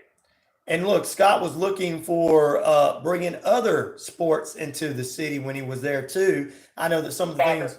Yeah. I heard a rumor he was trying to bring soccer. Yep, he was. He was. I understand that he was not part of the ownership group for the Columbus Rapids. I get that. And I think that, and this is just my opinion, because the Rapids don't exist anymore. If he would have ran the Columbus Rapids like he did the Columbus River Dragons, I can guarantee you the Columbus Rapids would be playing at the Civic Center right now, year 3 in the NISL. No question. No question about it. No doubt. That's not a hot sport take. I don't work for the Rapids anymore, so that's Josh true. Blair, if he wants to get mad at me, I'm saying this out right now because it's so frustrating. Right. But the Rapids had so much success in year 1. Yep. And then what happened? What happened? I just don't understand what happened. Well, you know, to me, you had so many other divisions. Even if they played at the Columbus Civic Center or went over there where Auburn's home ice for where the River Dragons played, you know, a couple of games in the beginning of the season a year ago, if we'd have turned that into indoor soccer or whatever, if you could have did that, it would have sold the building out. There's so much. Good morning to you, BK, on there. There's so much could have been done. And like you said, if Scott hadn't been a part of it, I agree with you. They would have been doing what they're doing. I mean, the Motor City Rockers are on another level now since he's took over. They did great. I've watched them over the years, but they're on another level. I'm following him there as well. So I'm ready for this excitement. I'm ready for the River Dragons. I'm so excited. Hopefully we'll get a championship held up above us and where it's well-deserved for the Columbus River Dragons. And let's talk a little baseball right quick before we talk about what your guys are doing. 15 minutes away from the top of the hour is 59 degrees, cloudy skies, guys. Let's talk a little bit about this. Major League Baseball spring training began last week. We've only had a few games. What is your hot takes or thoughts so far on this season? Just a few games. You look at the Braves offense. Okay. It's clear that they are the best offense in the National League. There's no question. It's the pitching that really needs to come around, and they got to stay healthy. I think that Max Fried missed most of the season last year, but he was still a big-time pitcher. Spencer Strider now has a curveball. I think that he is going to be a dangerous pitcher. You got a guy throwing 100 miles an hour, and he's got a curveball. Yeah, it's going to be I think Spencer Strider is going to be in contention for the Cy Young.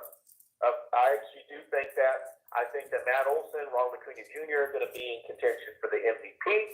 I I'm a Giants fan. I'm glad they got Jorge Soler. I know, right? That ball hasn't landed yet. It's orbiting in space somewhere. But I think that the Dodgers are the most overrated team. They don't have pitching. Right. They gave Shohei Ohtani all that money. He's not pitching. No, not this year. When they lost Cody Bellinger to the Cubs, Right. They lost the lackluster Justin Turner. I mean, Right. their core players from those teams that won the World Series, they're not there. I think that they paid way too much money for Mookie Betts, Shohei Ohtani, and Freddie Freeman. Wow. If the Dodgers are going to win, it's going to be guys like Will Smith, There you Chris go. Taylor, that step up. And it's Newman's Clayton own Will Kershaw, by Smith. the way, getting up there in age. He's not a good postseason pitcher. You don't know about the health of Walker Buehler. Right. You don't know the status of Julio Urias, which, by the way, was their best pitcher at times. The Dodgers are the big question mark. Yeah, they're going to win games in the regular season. They'll probably win the NL West. But they might fall flat on their face in the playoffs. They're not built for the playoffs. Well, I tell you what, it's Noonan's, Georgia's very own, Northgate's very own Will Smith. So I do like Will Smith as a player. yeah. I did not know that. A big shout out to Northgate. We got Will Smith there, getting jiggy with it. Getting jiggy with it, exactly. And before we come out of that, of course, one of our listeners says, "Tell Richard so she enjoys your point of view." But Dodgers and Braves are in talks of going to Mars. She wants the Braves out here. She's a Marlin fan, so she's not a big fan of the Braves. MLB is working on these fit-related alternatives to the new uniforms. Have you heard about this and the controversy on that, Richard? Oh, I could care less about the uniforms. like in the NBA, they try to change the basketball. Right. It's not a big deal to me. What is this, an episode of Seinfeld where George Costanza was trying to convince George Steinbrenner that the Yankees should be playing in all cotton uniforms? That's right, and warm them up. Put them in the oven, and they'll smell good if you put them in the oven. Yeah, George Costanza. Yeah, exactly. We got Yankees fans listening as well on the network everywhere. But yeah, let's see what's going on with you guys this week at Georgia, Alabama Sports Live. Well, our last broadcast for Georgia Alabama Sports Live was Saturday, the Elite Eight game between Pacelli and Brookstone. Thrift and I got a huge opportunity. I'm going to help Thrift out, but Thrift has been named the voice of the GIAA state championships, and he's asked me to help him out. So I'm excited. It's going to be at Columbus State. Okay. Classifications to include Heritage. They're in Noonan in 3A. All right. Hopefully they do well in the Final Four. The Final Four games are going to be Wednesday and Thursday, so hopefully Heritage is in the championship. Okay. We're hoping that the Pacelli girls and boys are in the championship. Okay. That would be huge. All at Columbus State. But because the GIAA has rights to them, the next game that we're going to live stream is high school baseball. We're already doing Harris County. Right. Rick Beach has been the voice of Harris County baseball. We've called about 3 games of Harris County baseball. There are some games on the schedule I'm looking at. I'm trying to call some of the intriguing matchups, Carver, Columbus, Shaw, Northside. I just got to look at the schedule. But we might be calling some Glenwood games this week for baseball. And I'm excited that this is really the only opportunity that I'm going to get to call baseball this year because the Chattanoogas don't exist anymore. And that's sad, but I'm very excited that I'm going to get to call high school baseball. Sounds good. Well, tell everybody how they can follow you and tune in today from 2 to 3 for the Sports Beat with Richard Holdridge. Tell us all the good stuff. Absolutely. You can follow me on Twitter, Sports, Richard H. Or you can like the Facebook page, Sports Beat with Richard Holdridge. I've changed the logo. So if you're looking for that old logo, you're not going to find it. You're going to find the one that's Carolina blue. Yep. It's a microphone that says Sports Beat with Richard Holdridge, presented by Georgia Alabama Sports Live. I don't know if you saw my live episodes last night. I had WMAZ's Marvin James and GPB Sports anchor John Nelson.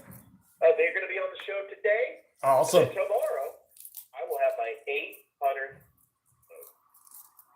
Sounds good. Well, I tell you what, tune in today from 2 to 3 following the Rod Peterson Show right before Braves Country Radio for the Sports Beat with Richard Holdridge. On this Twisted Tuesday, we're going to take a break, come back, and close out this period right after this short break. Stay with us. You're inside the RyanORadio Penitentiary.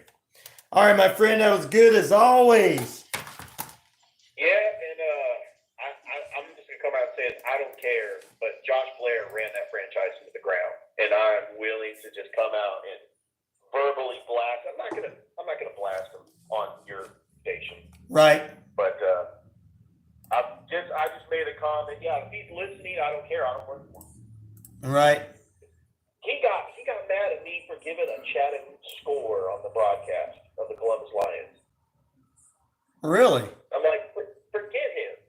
Like he hated everything about Ignite Sports. He hated them. I think he was just jealous because they know how to run a franchise. Wow. Yeah, I got to be very careful that I don't go on a rant on my show. Yeah, no, you don't want to do that. No, but I'm so frustrated that the Rapids aren't playing. I mean, it is very frustrating. But anyway. Yep. All right. Well, we'll talk again. I'm gonna try to keep it professional. I'm not going, off the rails or anything. Yeah, don't go rogue on me. But at the end, I don't want to go rogue. At the end of the day, I still have a job, and I love doing my job. Right. But I am very opinionated. I am. I can be very opinionated, and I guess that's what makes me unique. True. True. That's true. Anyway, 800th episode tomorrow is going to be awesome. I'm actually going through all my guests, tallying up all my guests, and I'm doing a top 10 who has been on the show the most. Sounds good. Yeah. Yeah, that's it. It's like Gabe Reynolds, Philip Jordan. Which one is it going to be? I can't wait to hear that. Well, all right, man, I'm going to let you go so I can get ready for the next guest, and we'll talk again next week. All right. We'll talk again next week. Sounds All good. right. Take care, man. Sometimes people are a little petty, guys, but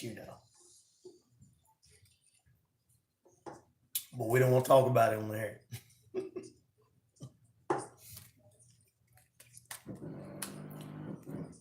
Somebody's working on something downstairs. Somebody's working on something downstairs. Family Dollar, guys, you got to remember Family Dollar. They'll go ahead and Family Dollar will give you some rodent stuff with your cereal. Carnival time is finally here. LaGrange Spring Fest with Let's Go Family Amusements, March 7th through the 17th. 2 weeks of family fun with over 30 exhibits, rides, and more. Across from the Callaway Football Stadium in LaGrange, Georgia. Presented by LaGrange College, Jordan Communications. Good morning to BK once again.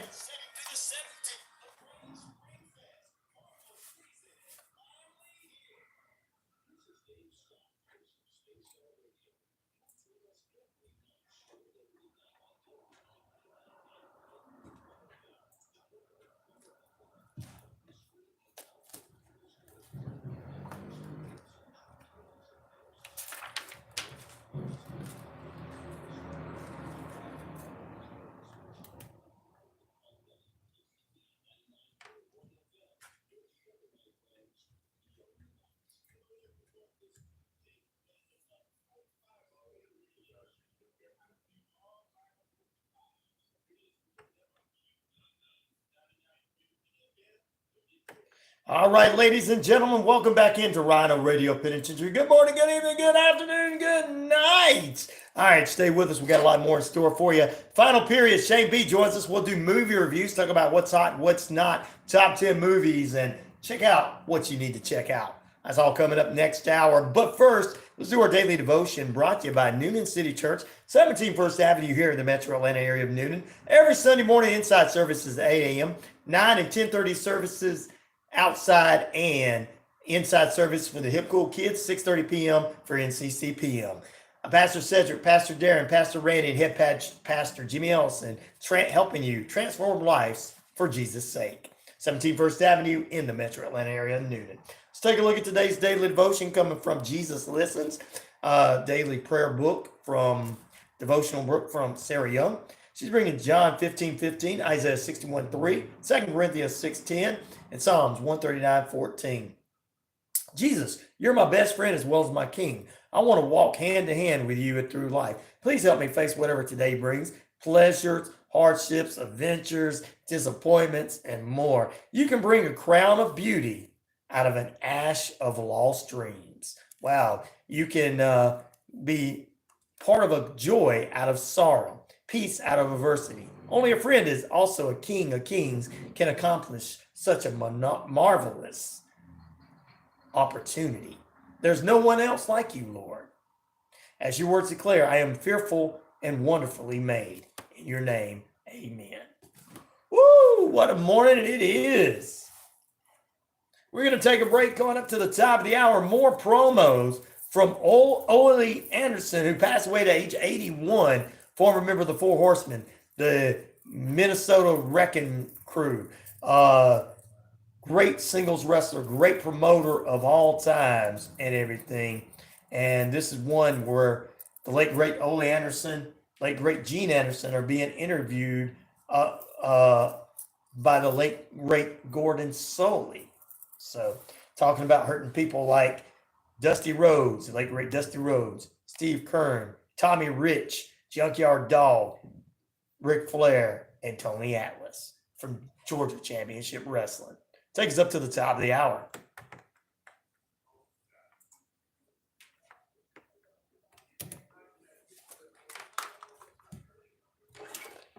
Must be on your end because it's working here pretty good. Might be your internet share.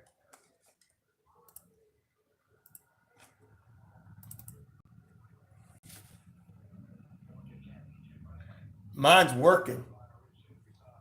I'm at 100%, and I'm not on my WOW internet, so nothing is. So it could be on your end. Check it.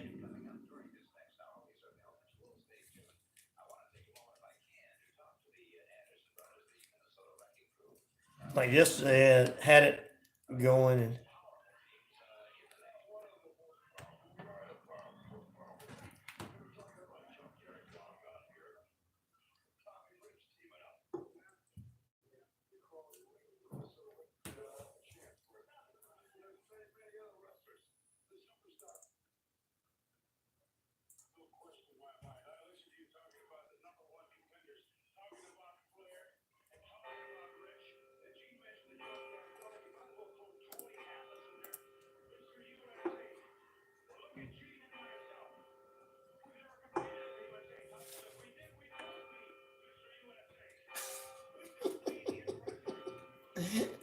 Gordon's only looking at him like, okay, you guys don't look like.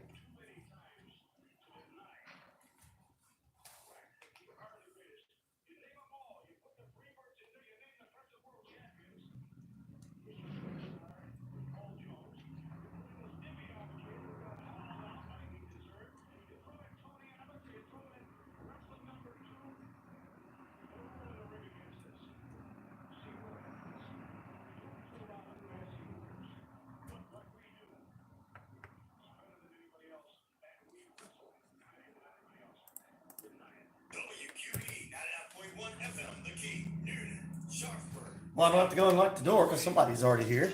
Keep hearing people.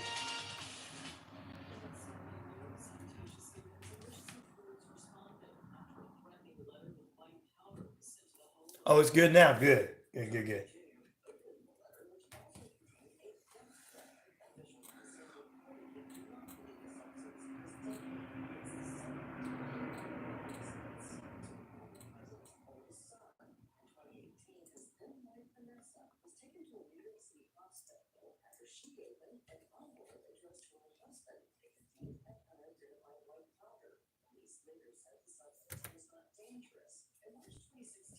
Let's make sure everything is ready to go. All right, there we go. Let's get rid of this. There you go. Oh, no.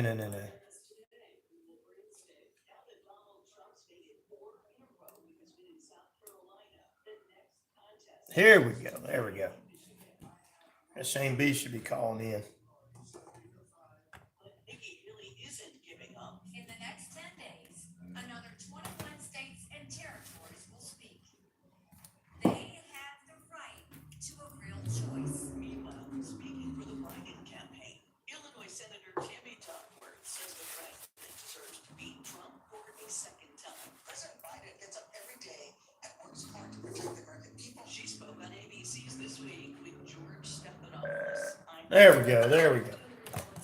99.1 FM WQEE. Good morning. What's up, Shane? How's it going, brother?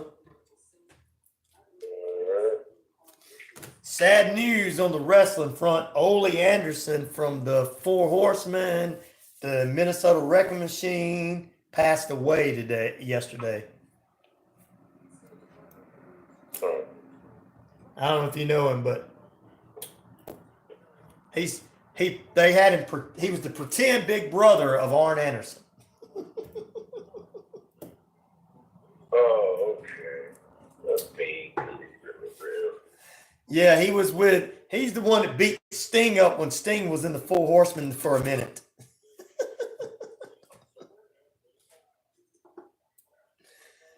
Yeah. Never had a body. Didn't look like Lex Luger. Sorry.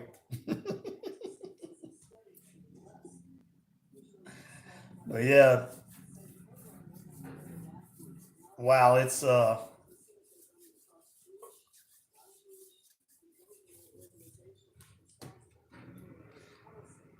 I remember him from that. Let's see, okay. Top 10 movies. All right, yeah, we did that. Got all that. Demon Slayer. Yay! Well, they did have some new movies come out this weekend, but I didn't know of them.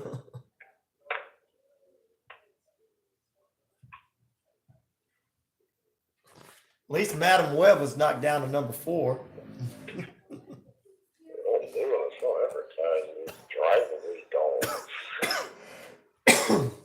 Some of these I didn't even know. Yeah, that's at number 8. Well, I didn't know the number 2 and the number 3 movies. Didn't even know they were coming out.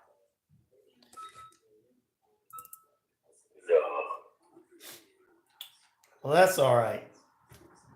Some comes out and knocks Madam Web down. That's fine. Wow. So did you get a chance to see the Bob Marley movie, or what did you get a chance to see? Oh, I watched the Marley movie. All right. Can't wait to hear your thoughts on it. Hopefully they didn't ruin it.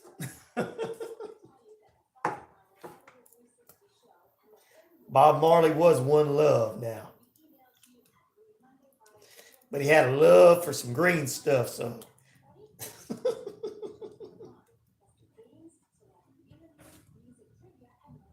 I wonder did they leave that out? His love for the green stuff? Not at all. Okay. Got to keep it true to who he really was. Might have been smoking on a better machine. Well, got to keep it true who he was. If they put it, if it was the whole movie, that's fine because that's who he was.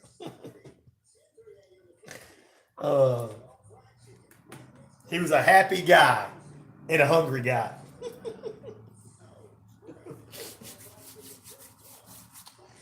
Oh.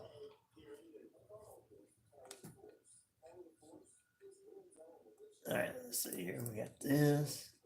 We'll run some promo and then we're going to come on.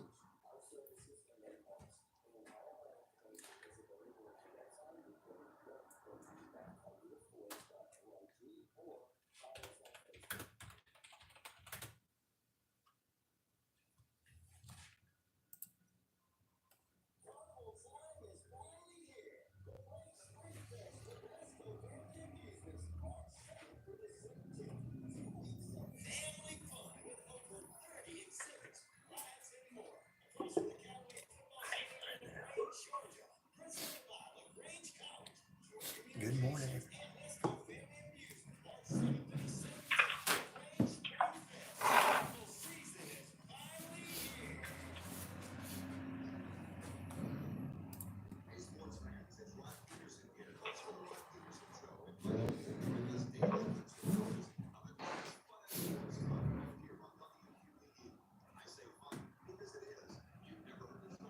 Because we make the listeners a part of the show.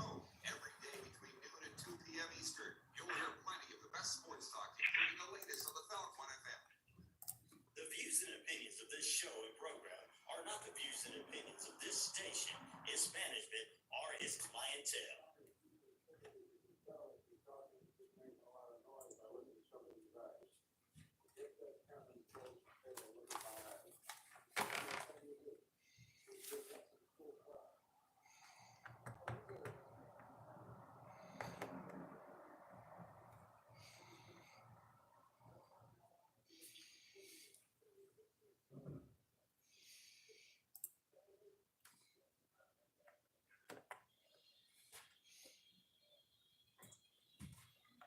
It's the final period of play, ladies and gentlemen.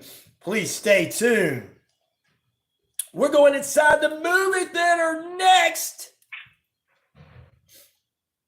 Stay with us, more on the way as we go into the movies with Shane B. Let's kick it off first.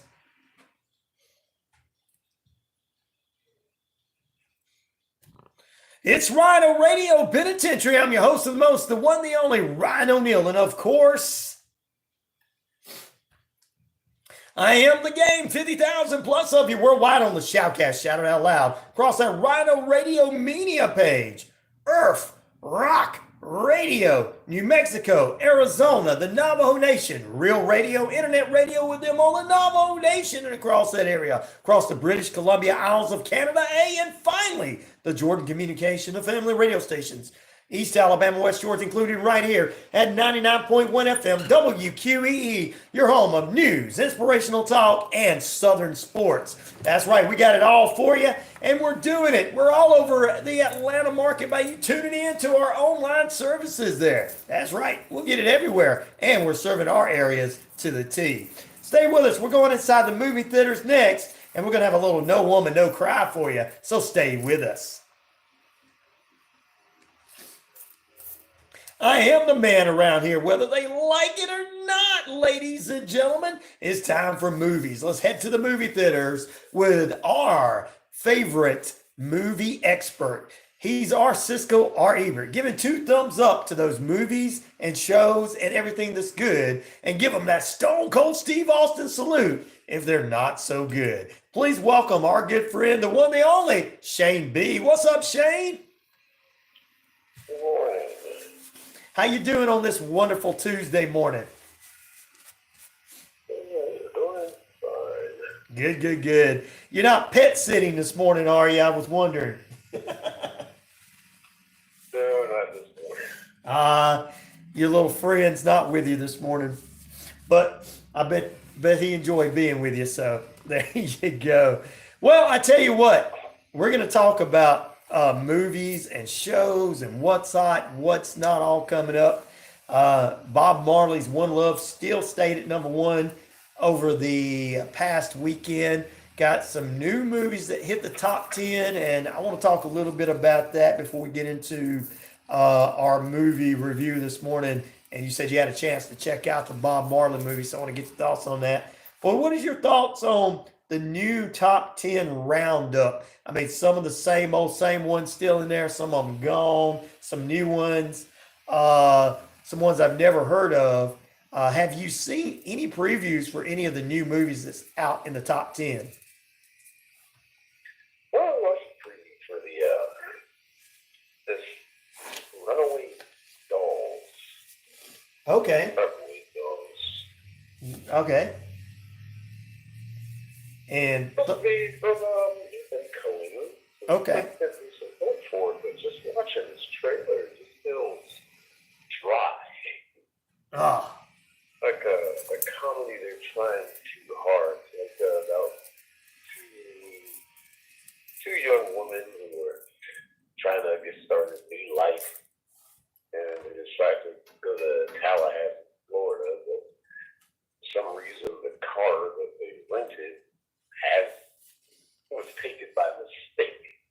by them or given to them by mistake, and there's a package in the back. Oh. This other group of tough guys are looking for. It's basically a movie about trying to track them down, and then they realize what they have. So now they're trying to play big and bad, like they hold all the cards. Oh, okay. But I never laughed during the trailer, and they're really trying to push it as a comedy. I don't see the comedy, but it all came in at number 8. It came in at number 8. Bob Marley. But we still got Marley at number 1. I mean, Madam Web beat this thing out over the weekend. Right. Wonka sits on top of it, so that just seems like something that's not going to get any traction. It's just there. There was no shortage of advertising for this movie either. I've been seeing it advertised here and there and everywhere. It's not like they want to talk about it.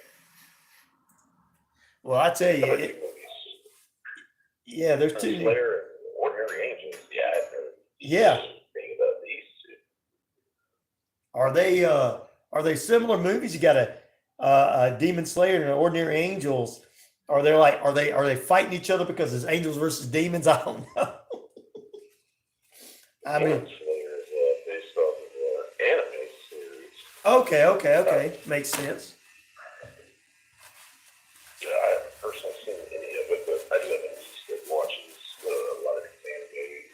She likes it, but it's probably targeted towards her or her age group. Okay. An Ordinary Angel is supposed to be based on a true story of an hairdresser who rallies a community to help a widowed father save the life of his sick daughter. So, I guess it felt good enough to get number 3. Okay. I think I might have seen a preview for that, but now I know that one a little bit. So it's kind of based on a true story. It took the number 3 spot. I can see that, and then a couple of them. Beekeeper's still up there at number 9. The Chosen's at number 10. So, and a few other ones. But let's talk about the movie that you got to see. Let's talk about One Love, Bob Marley. No Woman, No Cry, man. Are we going to cry about this movie? Or are we going to be like, oh, this is a pretty good movie? So let's talk about it.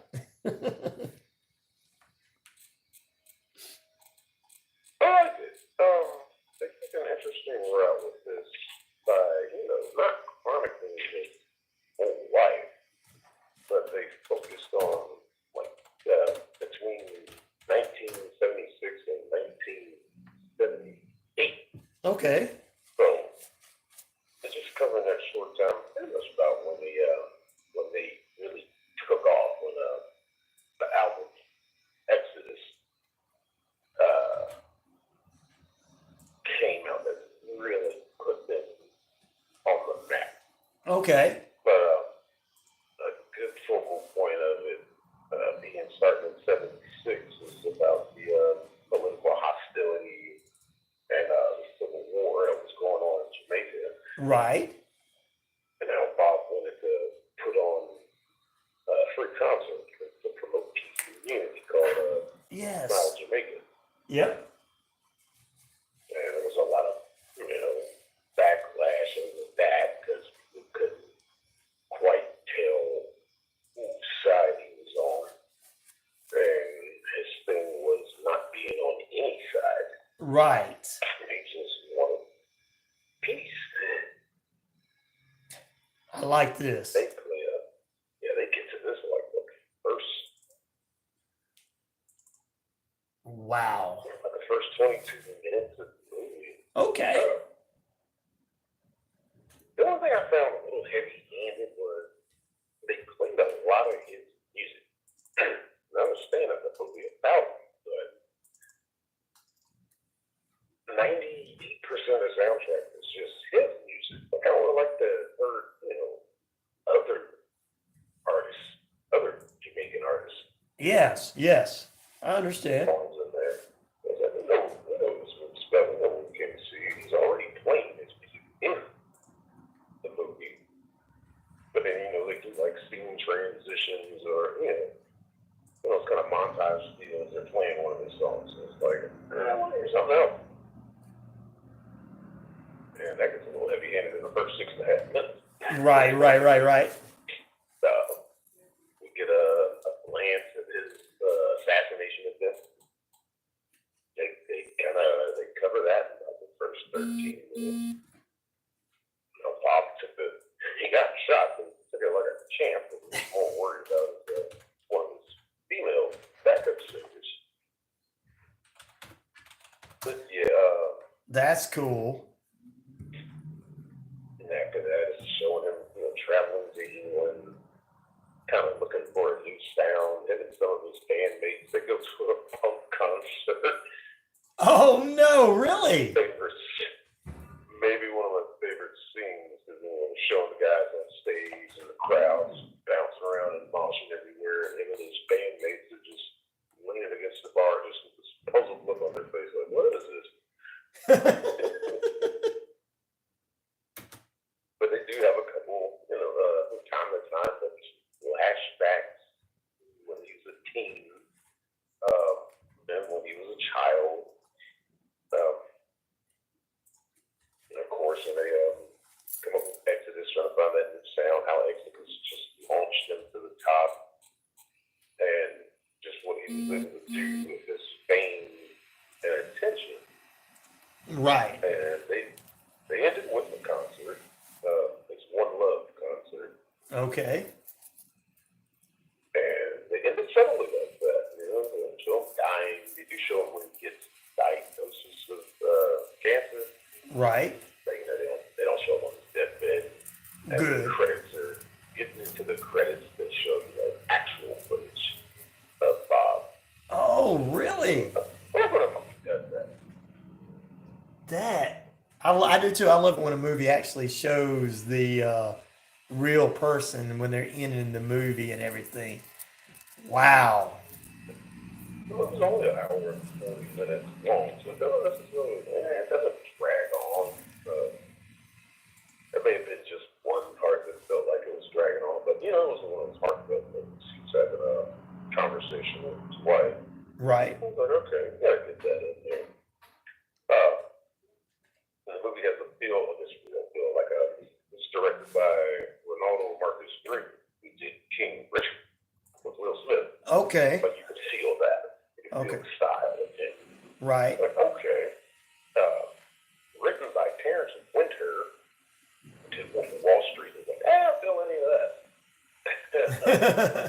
Frankie Flowers did some writing, music video director, and Zach Bateman also wrote on King Richard. And Creed 3. Right. You kind of feel a little Creed 3 vibes in it too. But all in all, great movie. Wow. Bob was played by Kingsley Ben-Adair. He was in Peaky Blinders. Not the black preacher, but the other black guy. He was a soldier. Okay. And Secret Invasion is... Our teenage Bob is played by Juan Enrique. This is his only movie. And young Bob played by Nolan Colligan. This is his first movie.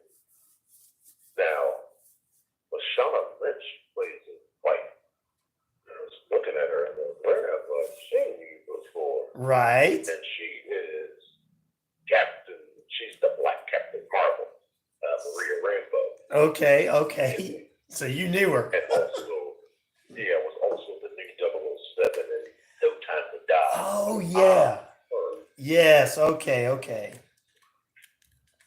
Yeah, she's a fine actress, and she has something to work with. And Like this? Gave her something to work with because Marvel gave her nothing to do with Maria Rambo.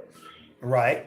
And it's just like her actually get a chance to do something. I mean, she wasn't bad. That movie is just a film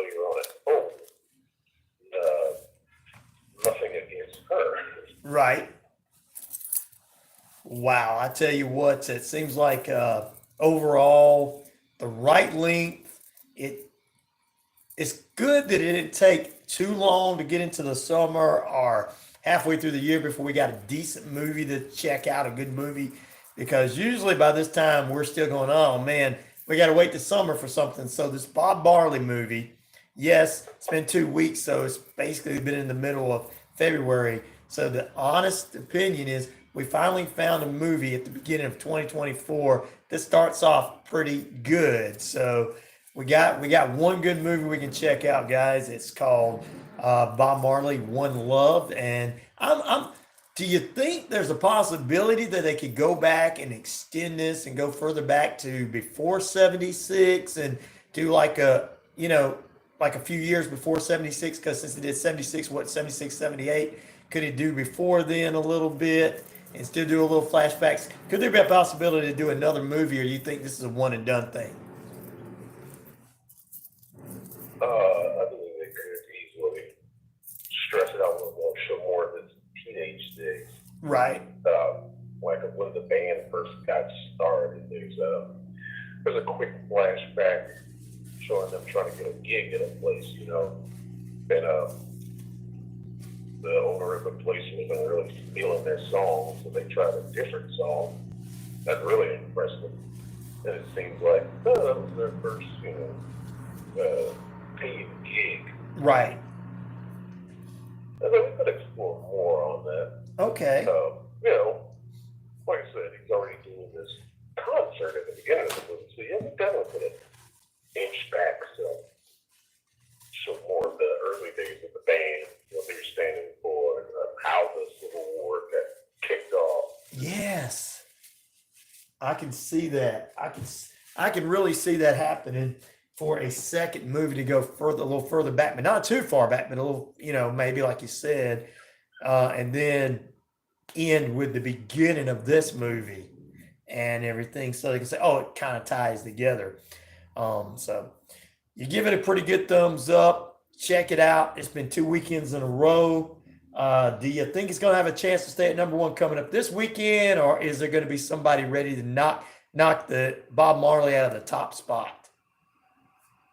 I think it can hang on.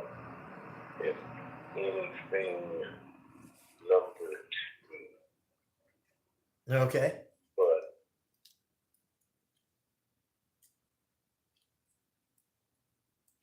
check my calendar here. What do we have coming up? Oh yeah, Dune Part 2. Yeah, Dune Part 2. That'll probably end up taking first spot. Yep. That's what everybody's been talking about. There's been some people talking about it. That's a movie they're looking forward to. A few people are. So we'll talk a little bit about that we're going to take a break. We'll talk about a little bit about that in just a few moments. Just a little bit. But we also got what's hot, what's not, and more with our good friend Shane B as we continue more right here on 99.1 FM, the key, WQEE, and the RyanORadio Penitentiary. We're going to take this break. Stay with us. More on the way. Right after this, don't you dare move away from the radio dial. We're putting you in the penalty box for safekeeping. 26 minutes past the hour. All right, going into break and playing a little No Woman, No Cry.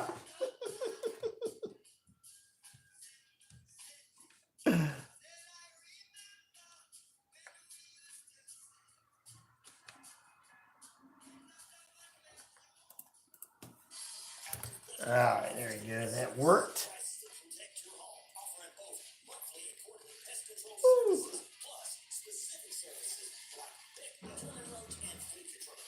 Let's see here. What else we got?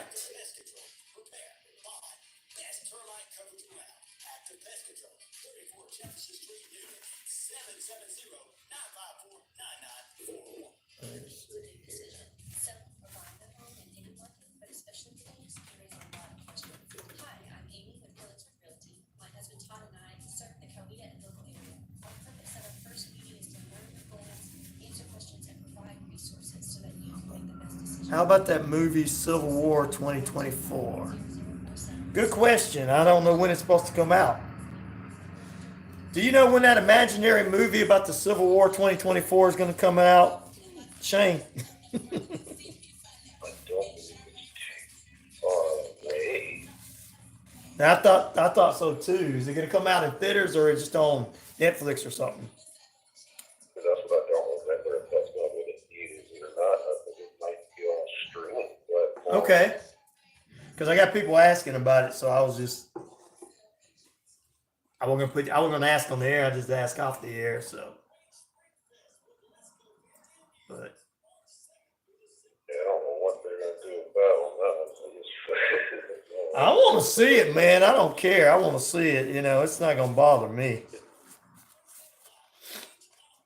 I think it's a pretty good, pretty unique concept. When? May 12th? April 12th? Okay. All right. Well, we still got a little time.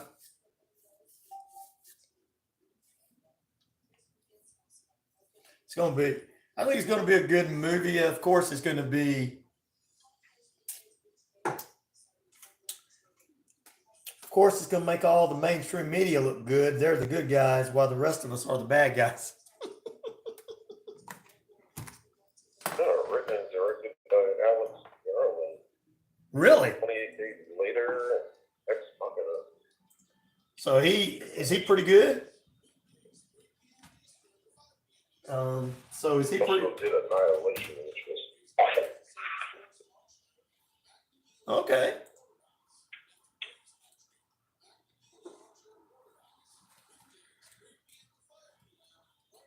Well, I think that's A24 is putting it out, so that they usually put out some good movies. So whatever studio that is, I'm kind of ready for it. I'm probably gonna watch it.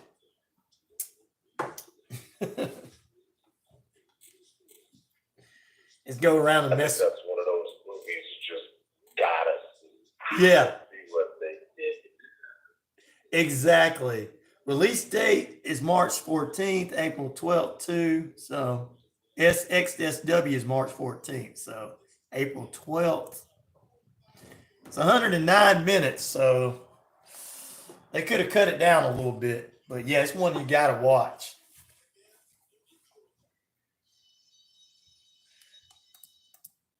A very, very funny concept of Texas and California working together. Yeah. Oh man.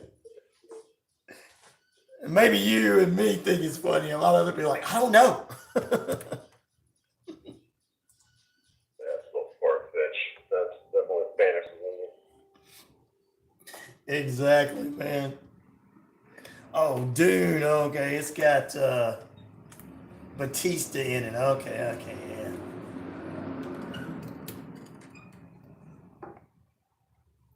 All right, we're gonna come back here.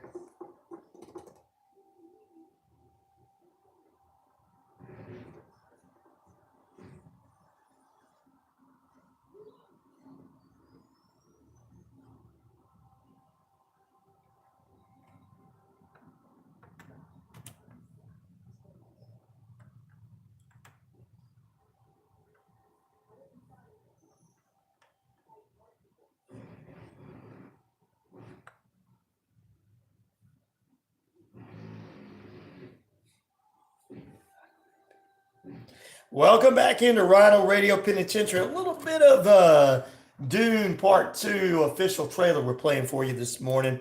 We're going to talk a little bit about that when it's coming out. And also got questions in the feed about the new Civil War 2024 movie. But we're back here with Shane B., our movie expert. Is there anything else you'd like to conclude on the Bob Marley One Love movie before we move on? No, I just recommended get a chance to see it. I mean, it's really done nicely. The actor playing him, he kind of looks like he could go for a younger Marley. Okay. But I think it's a good cast. Yeah, I heard him speak. Everybody in this movie, I think, was cast properly. Yeah, I think it was perfect. And I heard him speak for real. He's got a British accent. He said in an interview, I heard an interview with him saying that it took him a long time to try to get Bob's accent down perfect and everything, to be respectful for the Jamaican accent and everything. So he really respected what he was doing. And I think that showed in the movie, and that's probably why it's good too. So, you know, he took his part seriously, unlike Bill Murray in Ghostbusters. So,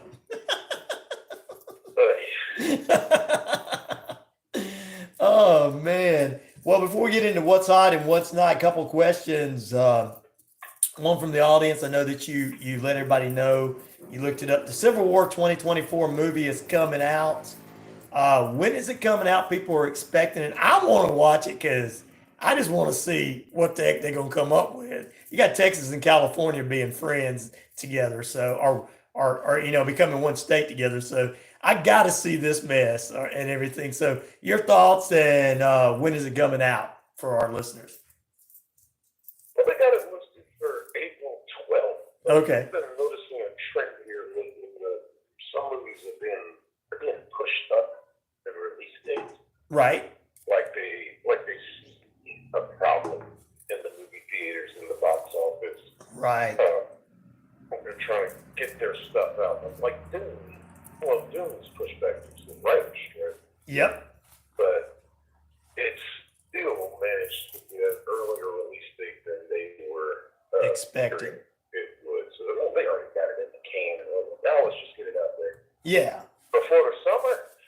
Yeah, really. There's going to be some stuff come out in the summer, so I can see that. I can see these movies have to get out. I mean, there's going to be a lot of competition. So I guess if they want to make their money back and everything. So April 12th, guys, Civil War 2024 is coming to the United States. So, yeah. I'm going to leave it at that, Shane. I'm not going to say it's a movie. I'm just going to say Civil Maybe that'll get me some clicks. You know what I mean? That guy said there's a Civil War in April. I can't wait to see what everybody's going to say about this. I know, bro. Of course, people haven't loved it. They thought it was far-fetched. They have the media running their mouths about it. I'm going to like it that way. It's an allegory. This is the way. I can't wait to see what CNN has to say about it. They're going to say something ridiculous and outlandish.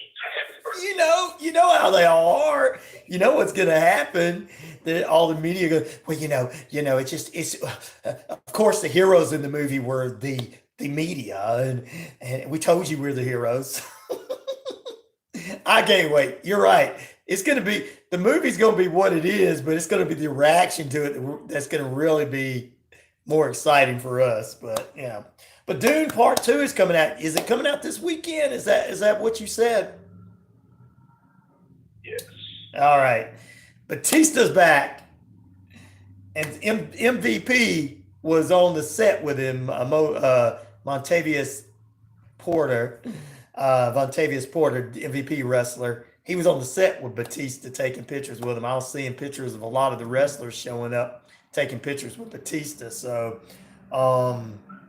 which is something I think they should have kept secret. Yeah. Because they allegedly killed him in the part 1. Right. And that was like one of the biggest rumors that leaks that dropped from this movie. What if Jesus back? I would have held on to that. Just let it be a surprise. Exactly. And we're getting Christopher Walken in this movie too. That makes me want to see it. Oh, okay, yeah. Here you going to see. Yes, can't wait. Well, it's expected to be out, and if good, it's probably going, like you said, going to take the number 1 spot this weekend. But if it's good, it'll stay at number 1 for a couple of weeks. If it's not so good, I'm going to see Bob Marley take that spot back after the week it debuts. In my opinion, that's just what I think. So, and well, on Netflix we got. Here we go. Netflix seems to have this pattern going on now. Uh-oh. They're trying to take these animes and live action adaptation. So the next one we got now, that just releases Avatar: The Last Airbender, which is kind of interesting that they were able to call it that. Right. Being that the M. Night Shyamalan one had to call itself The Last Airbender because James Cameron and did Avatar. Mm-hmm. Yeah. Actually, just the full title. You know, they were made, the Netflix original was made in partnership with them. So that's kind of good. I watched the first episode of this, and yeah, definitely better than that movie. Show more respect. They just show more respect to the benders, especially the earth benders, in like the first 3 minutes of the show than M. Night did in his entire movie. Good casting looks like Gordon Cormier playing Ong. Soka, one of the there's a brother and sister duo that find him. Okay. Soka, played by Ian Owsley from 13 Reasons Why, and Katara's played by this girl. She's one of these young actresses like Aquafina or Zendaya. There's about one name, Tia Wintio. Wow. Like, make a name for yourself before you start going by one name. Exactly. But all three. Be sure. All three of these people have been involved with Disney in one way or another. Okay. Also, oh, Lee from Book of Boba Fett, Mando, and Ahsoka. He's playing Uncle Ora. Prince Zuko, played by Dallas Lee Liu, who was in Shang-Chi. right. Fire Lord Ozia, played by Daniel Day-Kim, who was in Star Wars Visions. Appa, played by Matthew Yang King, who was a young Jedi apprentice. Commander Zhao, played by Kit Moon. He was the white-haired Asian guy from Rush Hour. Oh, okay. He was always fighting. Okay. Yeah, he was in Inhumans, and it's like, that list alone, it's like some of the main players in the show. There you go. To do with Disney. Okay. I find that a little disturbing. I know, right?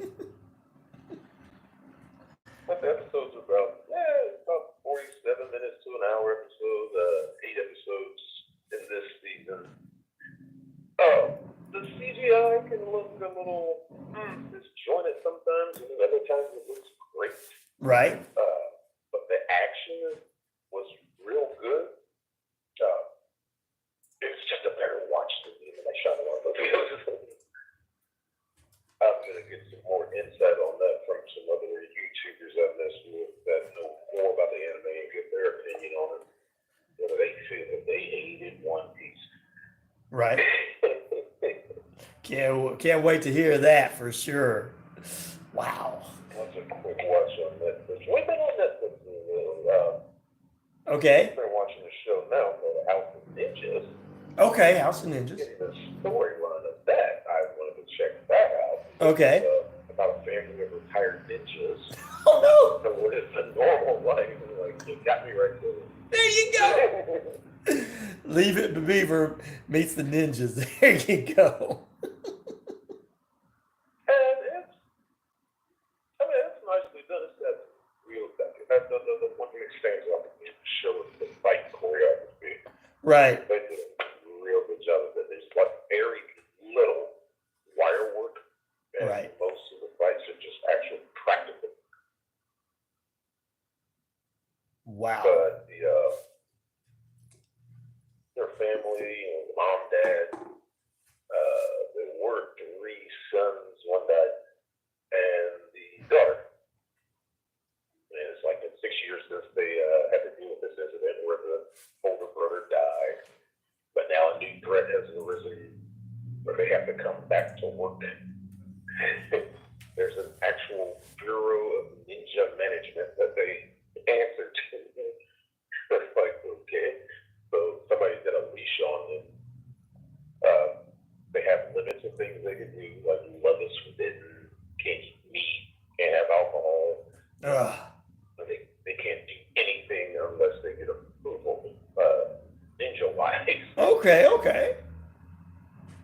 So it explores a lot of how they're dealing with that, how each person copes with being retired and how they're slowly slipping back into being Shinobi's. I liked it so far. So I watched the first half of the season. It's a nice little watch to sit back and just have some fun. It's kind of pass the time by it. Okay. Sounds good to me. I get it. Sounds like. And what else is hot and what is not around the world of streaming or Netflix or whatever's going on out there? Finally got to watch the first season and a couple of the second season of this Resident Alien. Okay. Starring Alan Tudyk. This show, I recommend. It is really done comedy-wise. Okay. It has moments and it has serious moments. The comedy is a good mixture of just like serious comedy and satire, parody. Right. Real good. I don't want to call it a time killer, but like the writing is, I was impressed by some of the writing. They don't bring up a problem. And as soon as you notice it, well, wait a minute, how did you want to do that? And then they answer it. Oh, okay. So they really do a lot to cover their cross their T's and dot their lowercase J's. Okay. So that's paying attention. Resident Alien. All right. You guys, Resident Alien, check it out. I've seen the previews for. We have,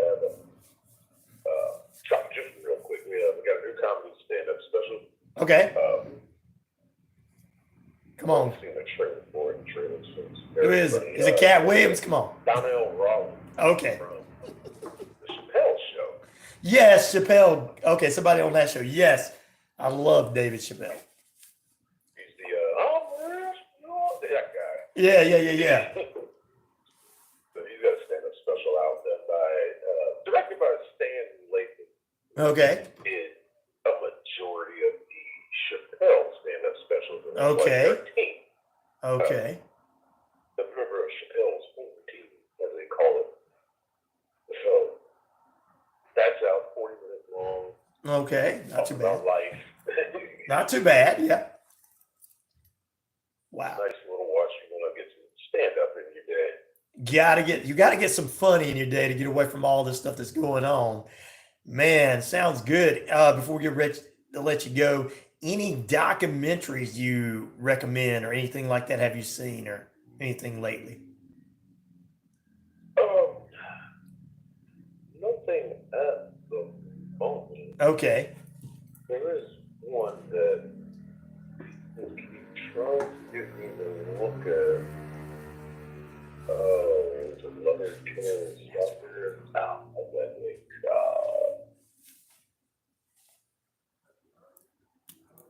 You guys check out Resident Alien. For sure, guys. I can't remember what it's called. Well, we'll definitely get some more.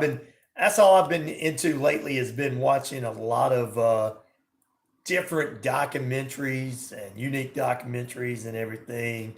And, some of them I've been watching going, yeah, whatever. That's not real. I'm that kind of person, but yeah, you can get us something, let us know for sure.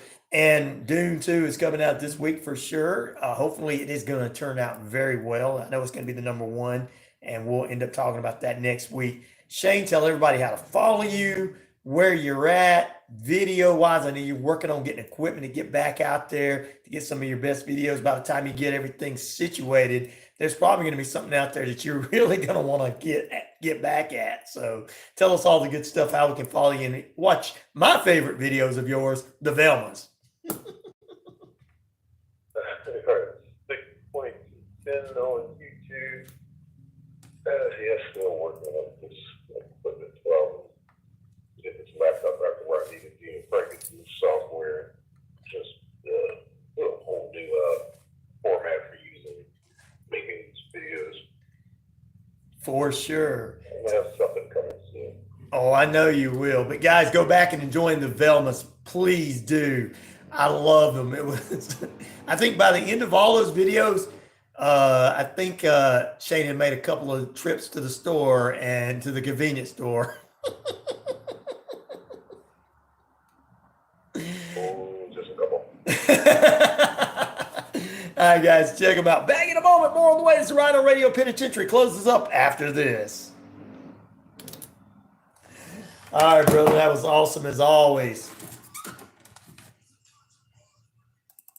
That was another good day. Oh, it's been fun today. Just getting those. Oh, whatever. You'll remember next week. It's no big deal. We'll get you'll get it today and write it down because I mean that's all I've been watching is documentaries, these movies and stuff. I watched a few of them that were non-cynical movies like The Hangover Games or whatever that really didn't make no sense but was funny. Oh yeah, that. I love movies that make fun of other movies. To me, that's the funniest movies ever. Oh, man. All right, brother. We'll talk again next week. Hopefully, there won't be anybody famous die between now and then that we'll have to talk about. Hopefully not. Yeah. I'm getting tired of that already. But, and hopefully we'll have some other good stuff to talk about. Well, you have a good day, brother, and enjoy your day and find some good stuff to watch and finish watching that Resident Alien for us. All right, talk to you later. All right, brother. You too. Yes, it was a great interview. Always thank you to Shane for watching stuff that we don't have to watch. Just like Gail watches all the soap operas for us. What's going on Bold and the Beautiful and the Young and the Restless? Let me know.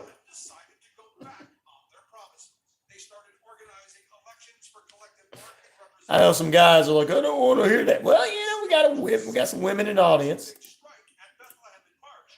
They might want to hear it.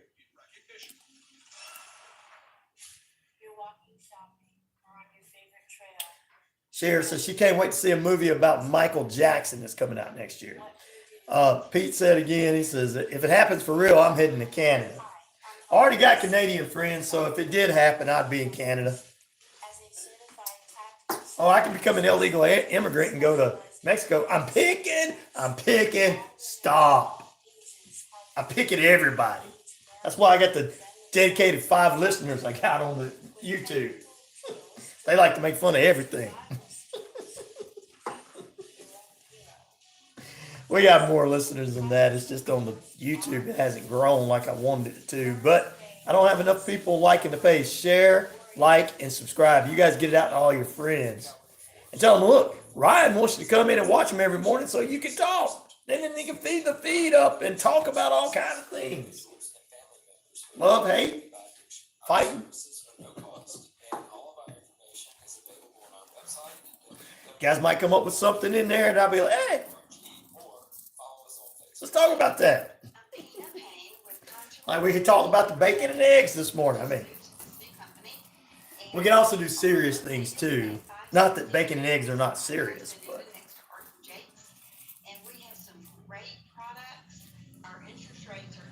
Oh, I'll tell him. And we also have some great products with the VA. We can do a better deal for you with fees than any other company. We have a lot of different kind of programs. Wishbone Fried Chicken is back in a brand new location, 31 Jackson Street.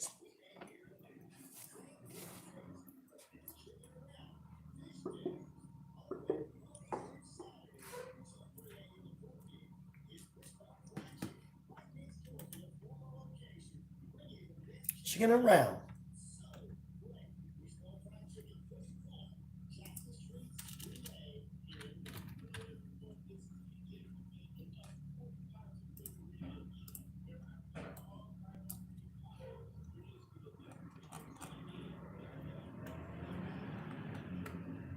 Got a little bit of Freddy Krueger music in the background there. Friday the 13th is a movie. Sweet Leaf. Gail says, puff, puff, puff, puff, puff, puff, pass, share with the class. Sweet Leaf says, I don't want to share with anybody off the Navajo Nation. Don't worry, Gail don't see lizard people. Don't worry about it. You can share with her.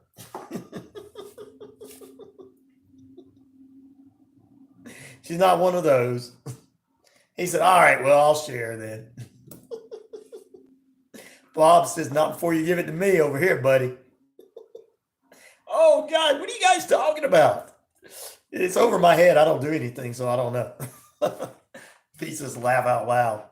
All right, here we go. Getting ready to end the hour like we always do. Top Gun Maverick star Glenn Powell co-created, co-wrote, and executive produced and will star in a half-hour comedy called Chad Powers.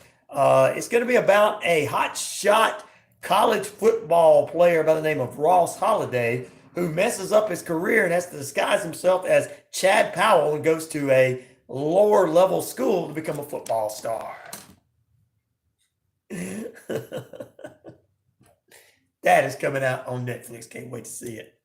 Oh, I will bring my lizard. Oh, Sweetie says, never mind then. Here you go, Bob. Bob says, pass it all over to me, all over to me. Sue says, oh, you guys stop it. Share and share alike. Rodney K says, no, man, it's all about me. Alice said, what about being in Canada? It's medical. Okay, medical parts of the United States too. Dave says, yeah, medical. That's the ticket. Mike says, what are you guys talking about, man? I'm hungry. I need all these snacks in front of me. Wonder what you're doing, Mike? Sweetie's like, laugh out loud, Mike. Oh my goodness. Oh my goodness. What a day for you guys. I appreciate you being with us. Oh, Bob, Alice.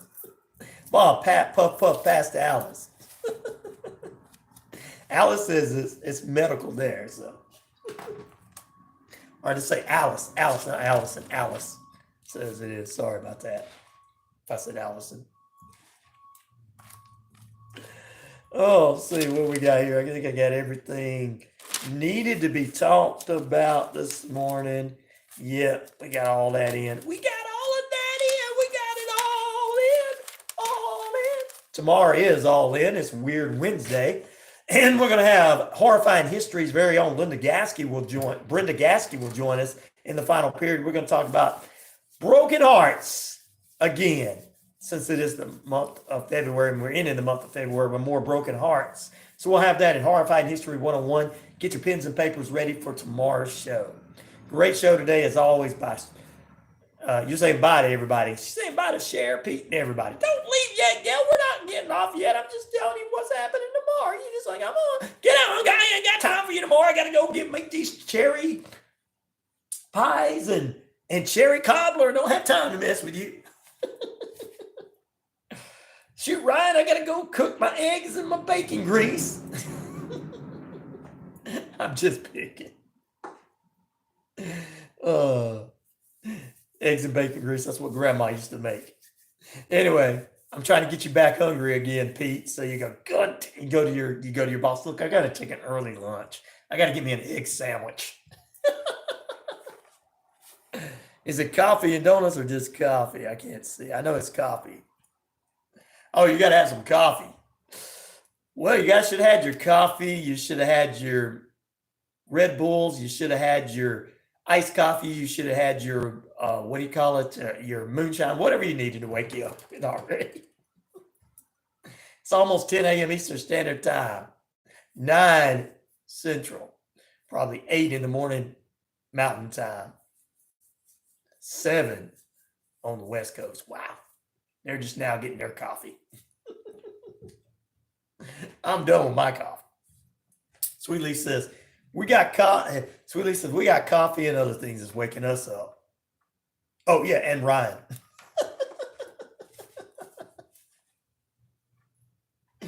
I love it. I love it. Guys, we will be back here tomorrow with Horrifying History, of course. Grid the gasket. Get your pens and papers ready. PD time. Laugh out loud. There you go. PD time. Looks like the storm system is starting to move in. Sheriff says you got some snow coming in. It's going to go from beautiful, warm weather there to snowing in the 20s in Iowa. Good Lord.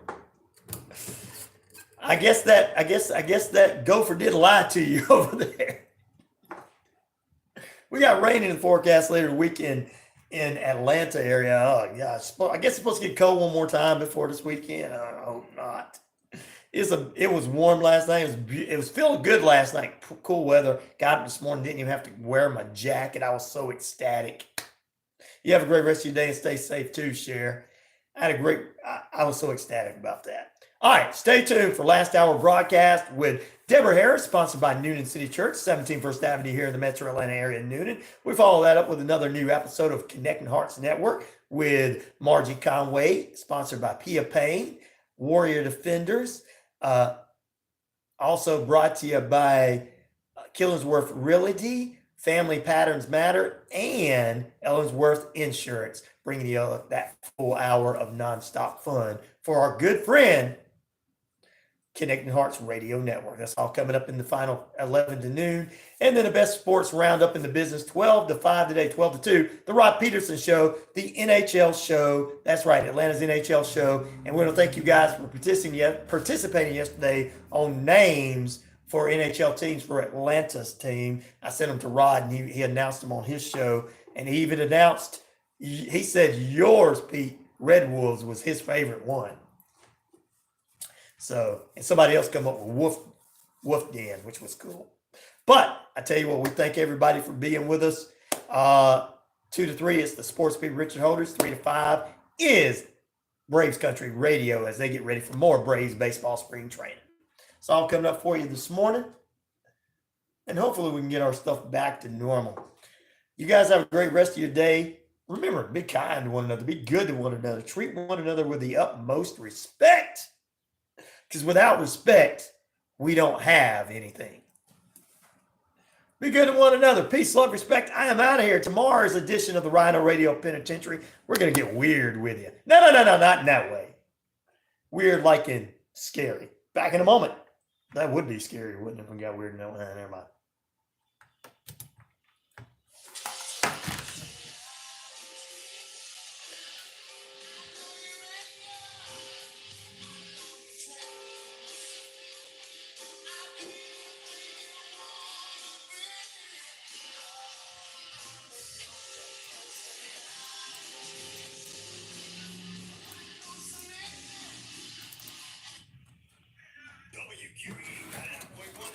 You have a great rest of your day as well, guys.